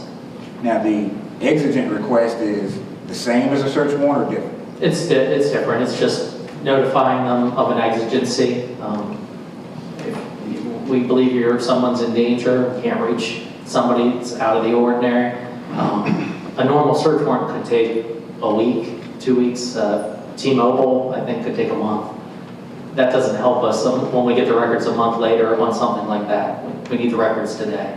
So you can do an exigency on that and notifying them that there would be an immediate need for them. And like I said, you follow it up usually with a search warrant. And when you do an exigent request, what information do you receive from those telephones? It's usually limited to a very short time frame. Like it's exigent. You don't need the records months prior. What will help you for this case? Usually a couple days, rarely a week, sometimes depending. So the records that you receive depend on what you ask for? They do. Okay. And you can ask for a small amount of records, or you can ask for the whole thing? Yeah, normally we ask for everything because you want everything you can possibly get. Some phone companies, like I said, keep massive amounts of information, very detailed, and some keep bare bones, like the phone numbers and maybe what tower you connected to. Okay, well, let's go through some of these people. You said you requested phone records for Stephen Sherrod. Yes. Okay, what specifically did you request for Mr. Sherrod? I'd have to look at the search warrant. Okay. If you have a copy of it, I can look and tell you what I requested. Did you request any Facebook records for Mr. Sherrod? I believe we did. We did. At that time, Facebook was still popular with the younger people, so we would do search warrants on Facebook. What about any Snapchat records? Did you request those for Mr. Sherrod? I don't remember Snapchat. What about Instagram? Did you request Instagram records for Mr. Sherrod? I don't believe so. Instagram is owned by Facebook, though, I believe. So if we would get notified through Facebook that information also. And would it be fair to say that people routinely communicate through these different services? Facebook, yeah. I think Instagram really wasn't that big back then. It was fairly new. I mean, this was 6 years ago, so a lot of the technologies, more texting and less than Facebook. There wasn't all these newer ones like Kick Messengers and things like that. So if I wanted to call you, if I wanted to get in communication with you, for example, I could call you, right? You could. Or I could send you a text. You could send a text, yes. Or I could send you a Facebook if you have an account and I have an account.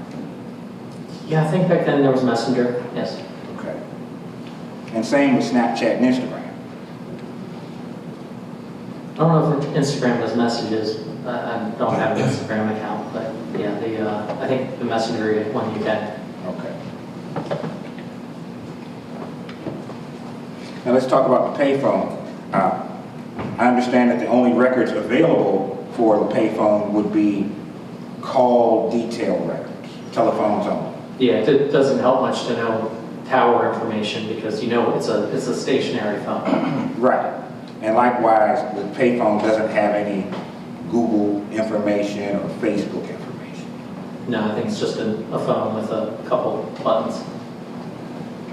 That's a limited amount of information. Yes, yes. Calls incoming and calls outgoing. Yeah, and I don't even know if you could call into it. Okay.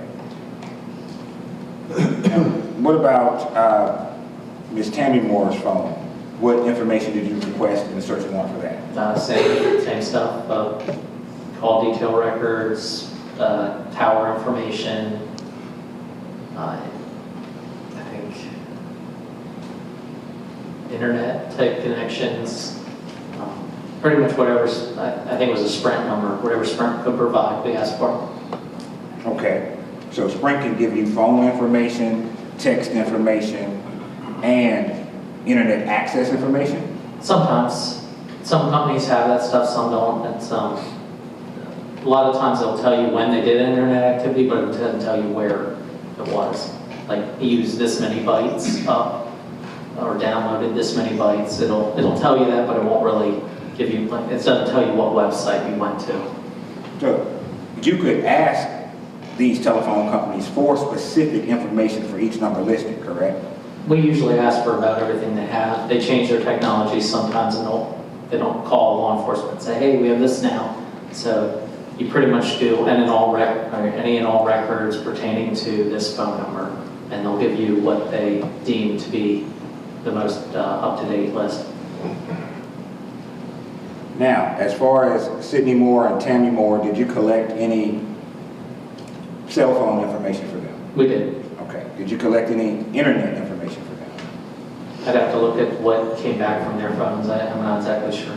All right. Regarding Ms. Heather Elvis, did you subpoena, or excuse me, issue a search warrant for her telephone information? We did. Okay. And what information did you receive? Her phone was, like I said before, a T-Mobile phone.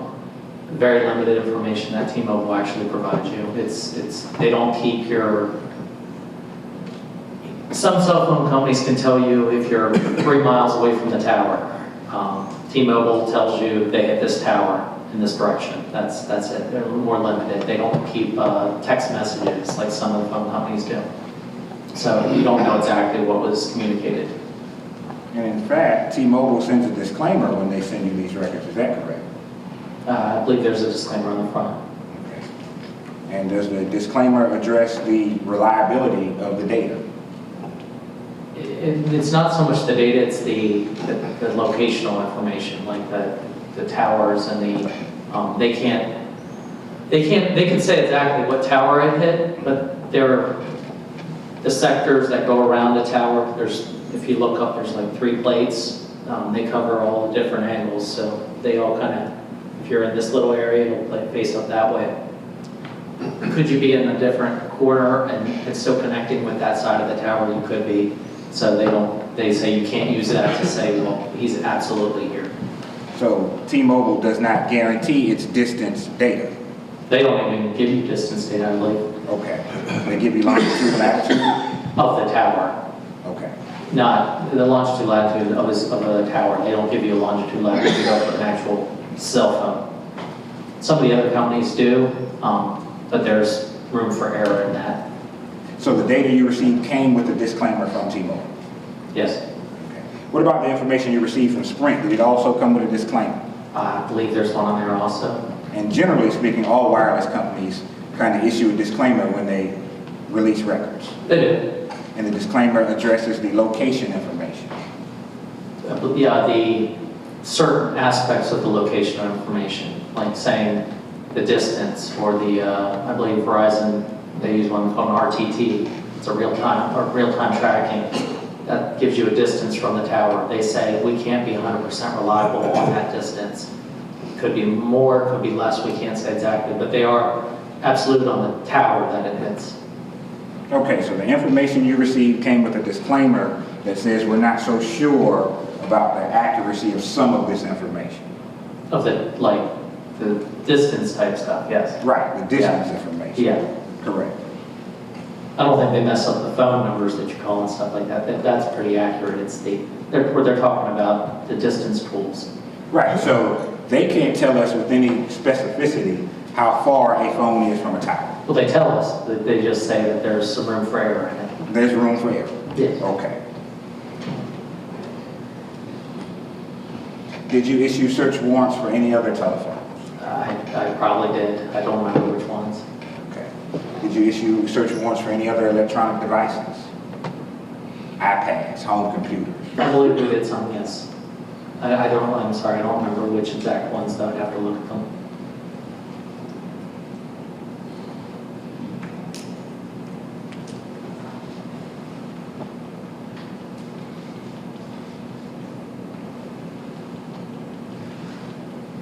Were you able to retrieve Miss Elvis's Facebook records? I believe we did. I'm not exactly sure. Did you issue a search warrant for that, or was that some other detective? I don't remember which. Sorry, it might have been me. I got stuck with a lot of the search warrant stuff. Right. It may have been me, it may have been one of the other detectives. And I think did you testify? Were you able to obtain Facebook records for Sidney Moore? I'm not certain. I don't remember. Okay, you don't remember if you got Facebook records for Mr. Moore? I don't remember if we did. There was nothing there that was significant, you know, like messages between him and Heather, anything that stands out in my mind now.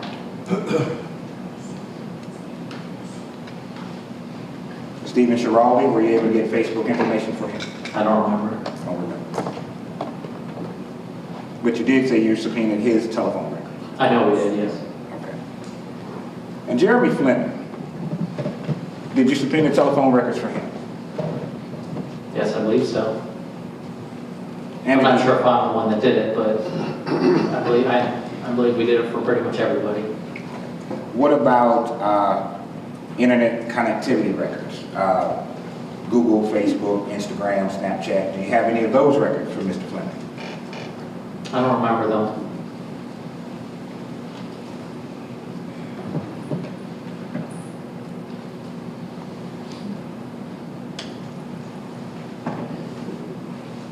Now, the records that you received from the payphone company,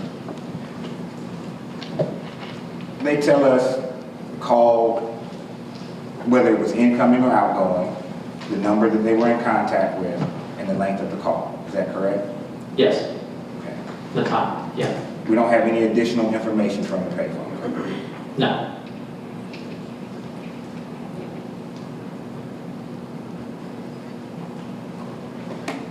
Now, as I understand it, Ms. Elvis,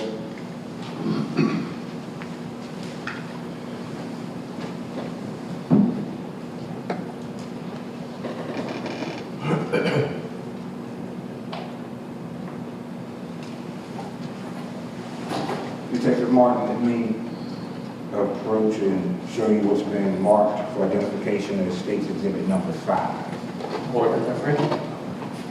It's my understanding here that the first telephone call is an incoming call from the payphone. Is that correct? It is. Okay.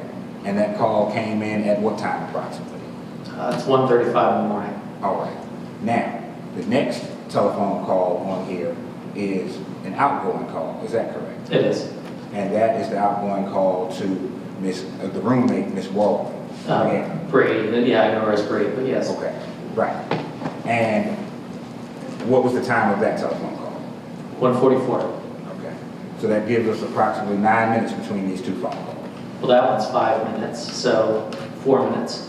Okay, so it's 4 minutes between the incoming call and the outgoing call. Yes. Do you have any cell phone information or Google information or Facebook information about any contact that was made during that 4 minutes with any other persons? I don't. Okay. So you can't tell us if Miss Elvis was in contact with anyone in between those two phone calls? No, I believe the contacts we know. Okay.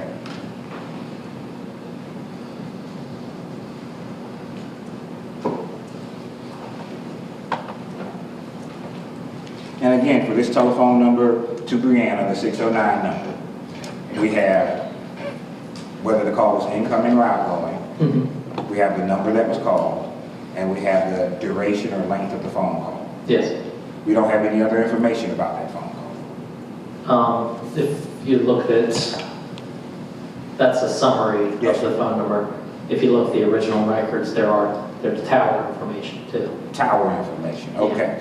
Do we have any information regarding the content of the phone call? No. No. You can't subpoena content of phone calls, can you? Unless T-Mobile's recording your phone calls, no, I don't think they are. To the best of your knowledge, That's my T-Mobile knowledge, is not does that recording your record phone calls. Okay. So you can't tell us what was said in that conversation? I cannot.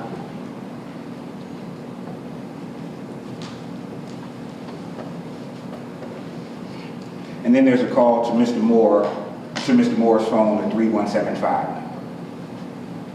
Again, we're limited in the information that we have. We have whether that call was incoming or outgoing. We have the time of the call and the duration of the call. Is that correct?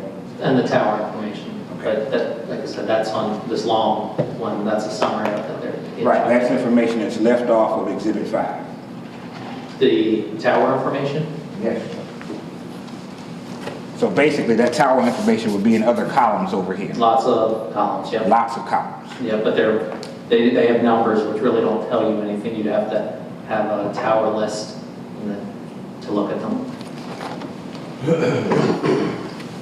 So these two exhibits, State's Exhibit number 3 and State's Exhibit number 5, are the same except for the columns have been taken off of number 5 that are present in number 3. The tower information. Tower information. And also certain calls have not been included because that one's several pages long. Well, this is only looking at the December 18th from the start of the morning till the phone never made phone calls again. So you would agree with me that all of the information that is contained in State's Exhibit number 3 is not on this poster board? What's the tower information? Tower information is not. Yeah, and that would be the only thing that's short.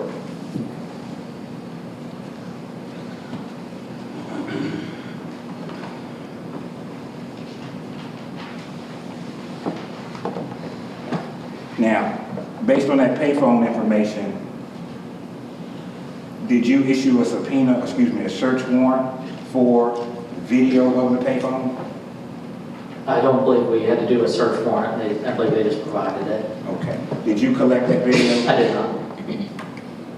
Do you know which officer did? I want to say it was Detective Brian Wilson, I believe. Don't hold me to that. I believe it was him now.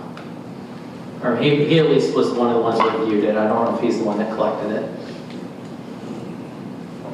Okay, so wait a minute. Calder is the lead detective. Yes. And I think you said you and Hardy were on the case. And now you're indicating that Brian Wilson was involved also. I think he went to this, listen to, like I said, there was a couple detectives, there were multiple locations. As far as how much they were involved, I'm not certain. Some, yeah, I'll stop by there quick. I'm already down there, you know. And I think you also said Detective Large would participate in a portion of this case also. The beginning of an interview, I think, or something like that. So that's 5 detectives. Can you think of any other detectives that worked on this? I can't remember, I'm sorry. Well, Steve, I mean, Detective Caldwell and Steve and Hardy were the main ones after the investigation, after a couple of days. They were the ones that were working with some of this, when SLED showed up to help. They were the ones that were kind of working that. There's a lot of other cases popping up, so other detectives might help, but they weren't as involved as those were the main ones that were doing the main documenting, the main investigating. Would it be fair to say that several detectives played roles in this investigation? Yes. Was this like an all hands on deck kind of situation? Yeah, missing people usually end up that way. There's a lot you have to investigate. That's, you know, you get an immediate murder where you go and find a body. You know where the crime happened, and you work out from there. With a missing person, you don't know where, when, who. It's a lot of details you got to fill in. So it normally takes a little more hands-on work to do that.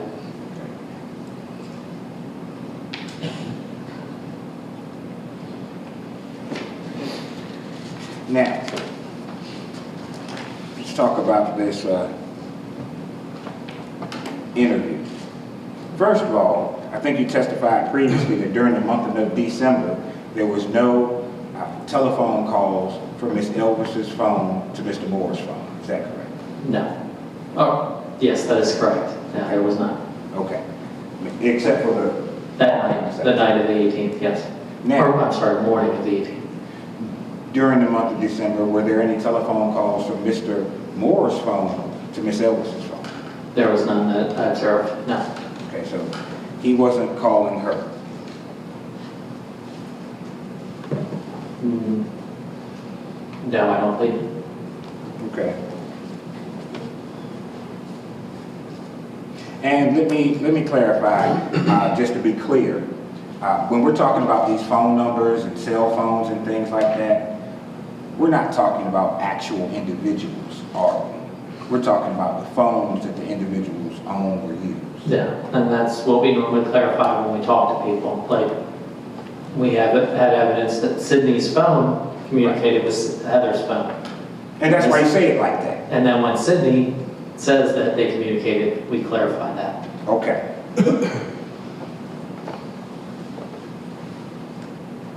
Now, is it my understanding that Mr. Moore was provided Miranda rights prior to this interview? I believe he was by Detective Large. Okay, you didn't fill out the Miranda form with Mr. Moore? I did not. Do you have a copy of the interview between Mr. Large and Mr. Moore? I don't personally have that now. Do you know what was said in the interview between Detective Large and Mr. Moore? I don't know the exact details. I think it's more gathering basic information, not as detailed as ours was. Were you present for the interview? I was not, no. Okay, so you can't say for sure if all they did was talk about gathering information? No, that's just what was provided to me. When we showed up, I believe Detective Large indicated that he just talked to him a little bit, and I don't think there was nothing major in it. Detective Large was very early in the investigation, and he didn't know the house. He didn't know all the little things. He was somebody that was there to kind of until the Cabo and myself were able to do the interview. Okay, but Detective Large began the interview with Mr. Moore? I believe, yes. Okay, because that tape kind of sounds like it starts in midstream or in the middle of the interview. That's where Detective Cabo and I came into the room and began talking to him. Okay. And Mr. Moore also spoke with Canterbury the night before at his house? Yes, Officer Canterbury. So at this point, he's spoken with Canterbury, he's spoken with Large, he's spoken with you, and he's spoken with Cabo, correct? Both Cabo and I were at the same time. Same time. Yes. Okay. So he talked to 3 detectives and I think it was 3 patrolmen that were out there at his house that night. Mm-hmm. Okay, so he talked to... Oh, yes, I'm sorry. Yes. Okay. So he talked to several officers regarding this case? Yes. And when he talked to you, he admitted to you that he made a phone call from a payphone to Miss Elvis. Yes, after lying about it first, yes. Right. Now, when you first asked him about it, you had the payphone information in hand when you asked the question, correct? That a payphone call was made? Right. Yes. Okay.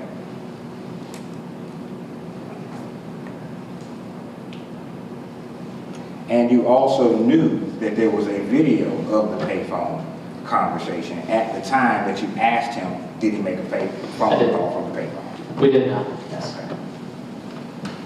And you told him there was a video? I did. And he said, yeah, I made a phone call? Yes, after again denying, and then he did admit to it, yes. Okay, well, the jury can hear it for themselves.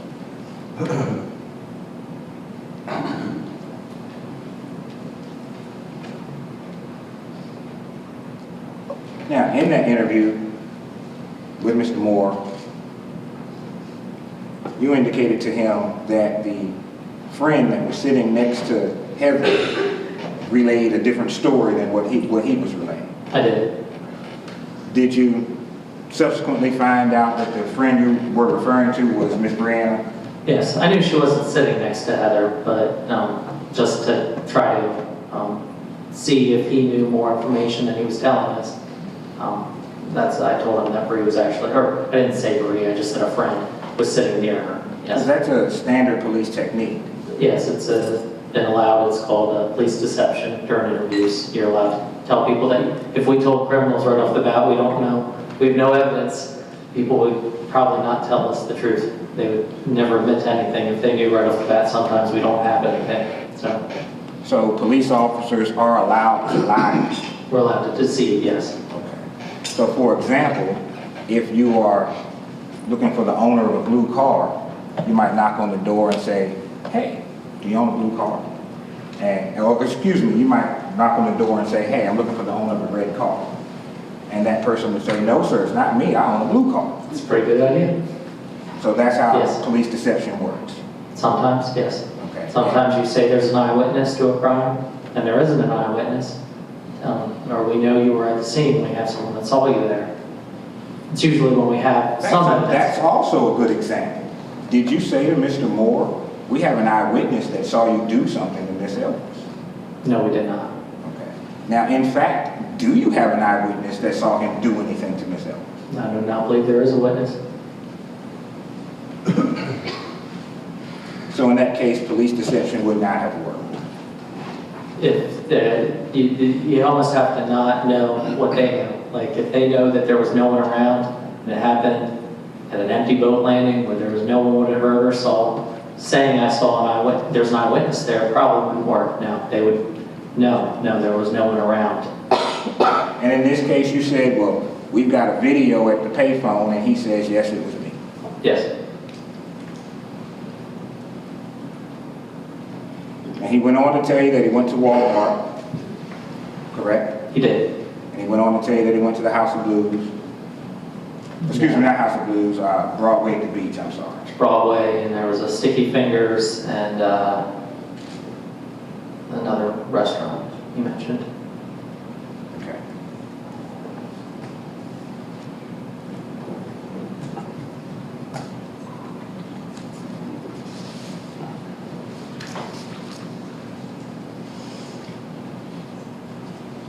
Now, I want to ask you about the devices that you were able to collect in this case. I think you said you collected some iPods, iPads, things like that? Later in the investigation, I believe there were some phones collected and some devices collected from the family residence of the Moores. Okay. Do you know what was done with this information, with these devices? I believe it was a company they called Celebrate that makes a tool that downloads the information on the phone. Like it hooks up and it pulls everything off of it. A computer may have been sent off, I believe. I wasn't directly involved with those. Okay, so you didn't do the Cellbrite extractions? No, I'm not a Celebrate technician, so no. Okay, so you can't tell us anything about what was downloaded from any of the devices collected from the house? So your role in this case basically was to subpoena subpoena phone records, or search warrants for phone records, and to conduct an interview with Mr. Moore. That was. And then you went to the house, Miss Elvis's home, and did a cursory examination. Yes.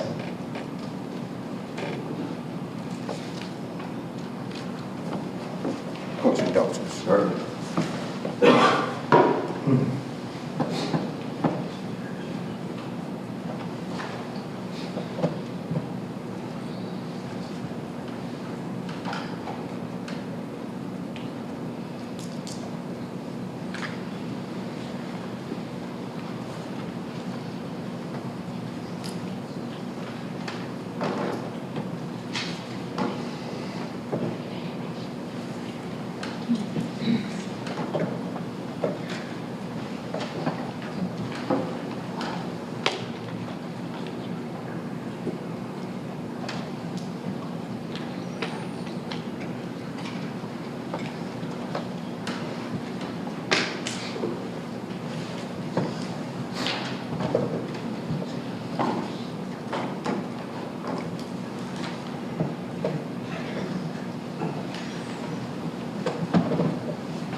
I think you indicated that you collected records from several people's devices in the course of this investigation, correct?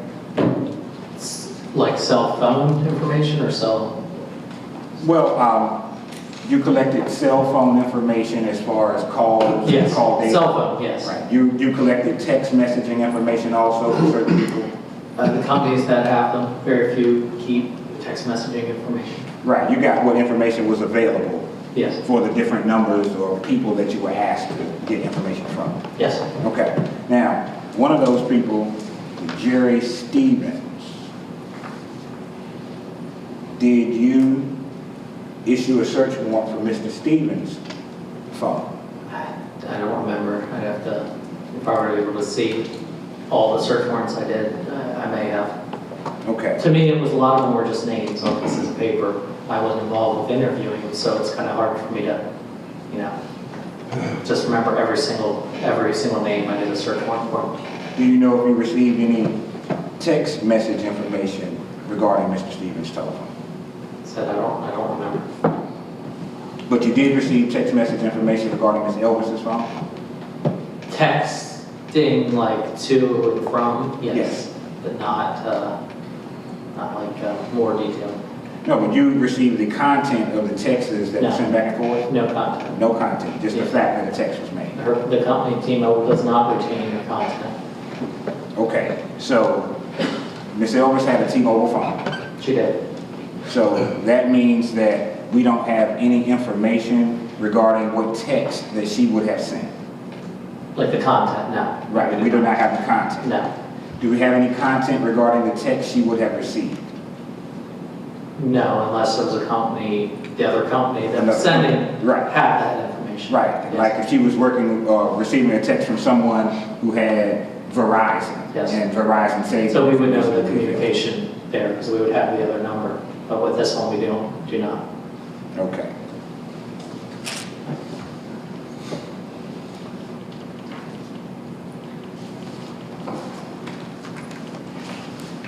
Thank you very much, sir. That's all the questions I have. Redirect? Just two quick questions, Judge. I know we're getting close to lunchtime. That's what it is. Mr. Galmore asked you about the information that you could get from phone companies, correct? Yes, And he was asking you if you could get the contents of text messages, correct? yes, And Heather Elvis had T-Mobile, is that right? it is. And can you get the contents of those messages? No, you cannot. Okay, so when we look here and we see an outgoing text from her to the payphone, we don't Yes. know if it says, I'm on my way, I'm not coming, meet you in 5 minutes. Objection, Your Honor. Sustained, that's leading, and it's already been covered. He testified to that now several times. There's no comment. Nobody can know if he doesn't have it, so that's obvious. Going to your next question. Let me ask you something, if we had her phone, would we have been able to get the contents? Yes, your phone usually retains a good amount of the information for a good length of time. At some point, it begins to overwrite itself. So you actually have your phone. Yes, you would be able to. And do you know if we ever recovered her phone? We never have, no. Okay. Now, he also asked you about Snapchat, Instagram, and Facebook, is that correct? You did? And are those all things that you can use on your phone? Yes. Okay. And if we had her phone, could we have seen any contact through Snapchat, Instagram, and Facebook? Yes. What we did, we searched all the ones that people had communications with her. Like if she communicated through Facebook, we searched through Facebook. Okay.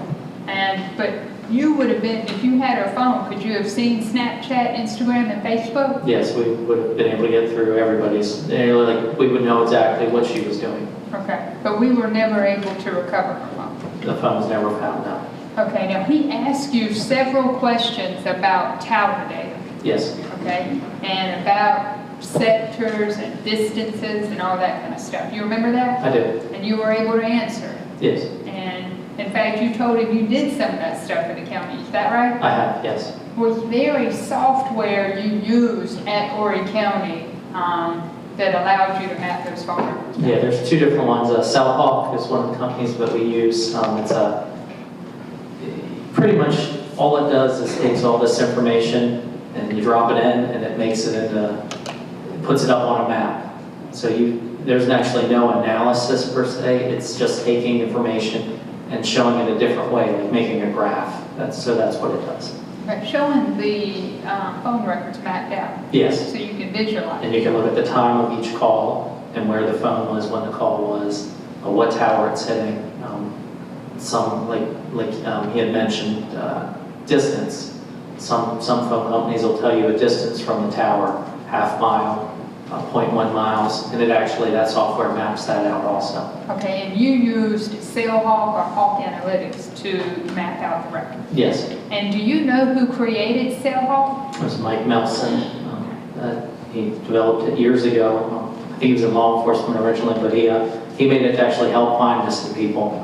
I had started using it when we had a missing person earlier in the year. Okay, and did you know other agencies use that same software to map it out? Myrtle Beach was using it for a time, some down in Charleston, others across the nation use it. Okay. Now, and Mike Melton is the guy that created it? It is. Okay, now let me ask you this. He asked you a little bit about can investigators be truthful with people? Yes. And that's a tactic you use all the time, is that right? Yes. And he asked you about talking with Sidney about whether or not you were truthful with him, is that correct? Yes. Was there any indication to you in that interview that he was ever going to tell you about the payphone before you brought that video up? No. Objection, Your Honor. What's So the that calls for speculation on the part of this witness. I'll allow you to answer the question. Recross it if you want. No, he denied it several times, and then when presented with possible evidence is when he told. Okay. And that was early on in the interview? Yes. Okay. Now, he also asked you, well, Bree really wasn't kidding with her, is that correct? I think I said that, but I offered that up myself. He didn't ask me that. Okay, but he asked you about whether or not you were truthful about that with Mr. Moore, is that right? Yes. Okay. And were you truthful with Mr. Moore when you told him you had information he had told Heather Elvis he had left his wife? I was. Okay, so that part was truthful. We've been having that, I believe there was the Bree girl had said some of that to a detective. Okay, but the part about that Bree wasn't sitting right beside her, that was your little deceptive. Yes. Okay, and why did you do that? Someone's reaction sitting next to you is a lot better than a phone call. If I called afterwards, but sitting there, you would see the face, how the call felt to her. She was very excited how she actually responded to it. You have more tangible than somebody just listening on a phone. And his reaction to that, how would you describe it? It was odd because he didn't say, I didn't say it. It took me asking him several times, did you say it? Did you say it? Did you say it? His response was not answering the question. It was, I'm not going to do that. I'm not going to do that. I'm not going to leave my wife. I'm not going to leave my wife. So then he did say, okay, yeah, I didn't say it, but it wasn't immediate. It should have been something that he could have easily said, I believe. No further questions, Your Honor. Recross it, gentlemen. Thank you, sir. Yes, sir.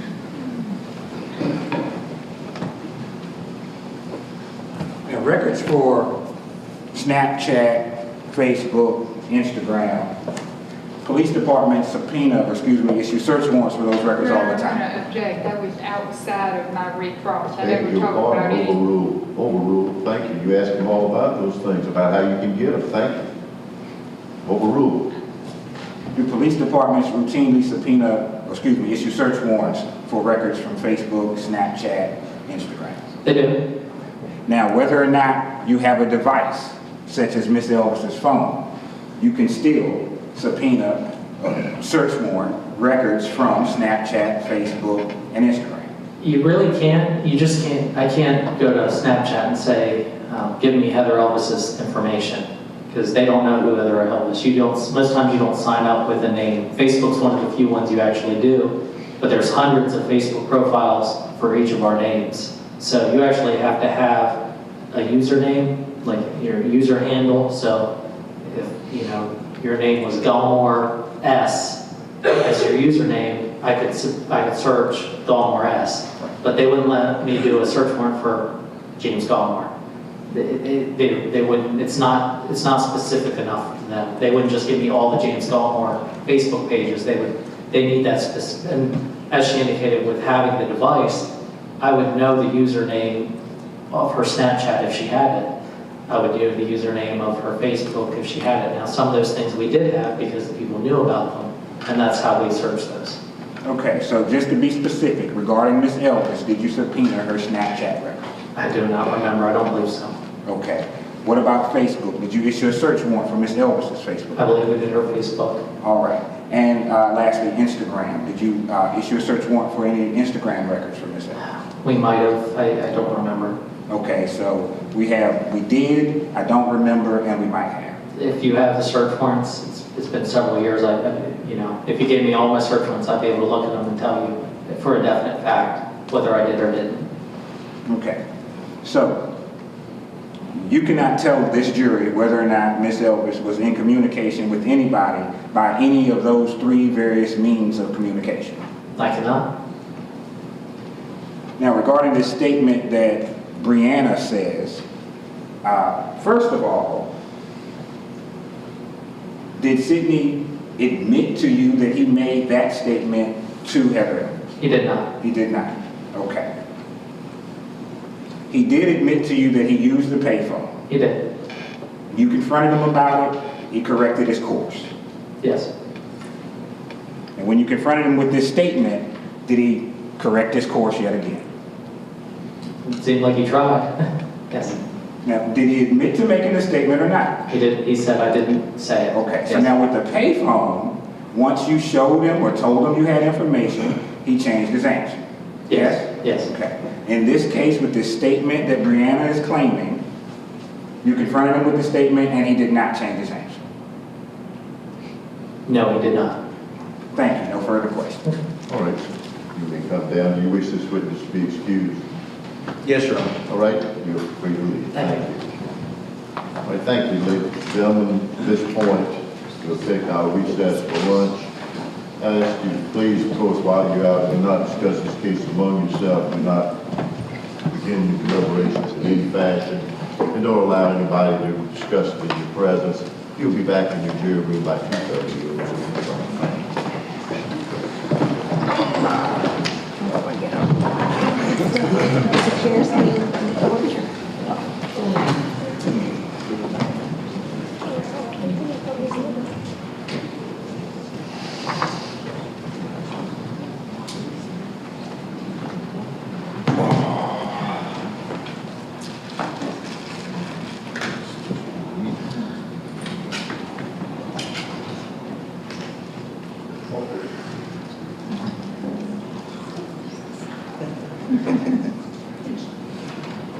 Anything from the state? No, sir, Judge. Anything from the federal? No, sir, Your Honor. Where did you go, where did you take the word math? Two questions, I didn't learn to count that way. Well, wait, There Judge. must have been an exponential 2 questions. You said I had two It questions. was, Judge, but I was glad I got him in. I I got didn't get that next chance. You, 2 plus. That's right. Thank you. All right, we'll see you at 2:30. Thank you.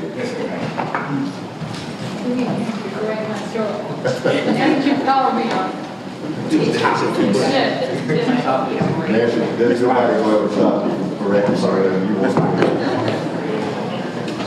That what I know about you.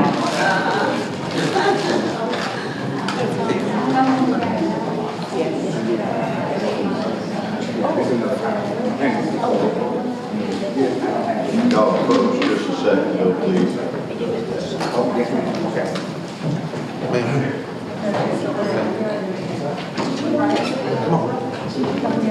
More than one. Yeah. Yes, sir.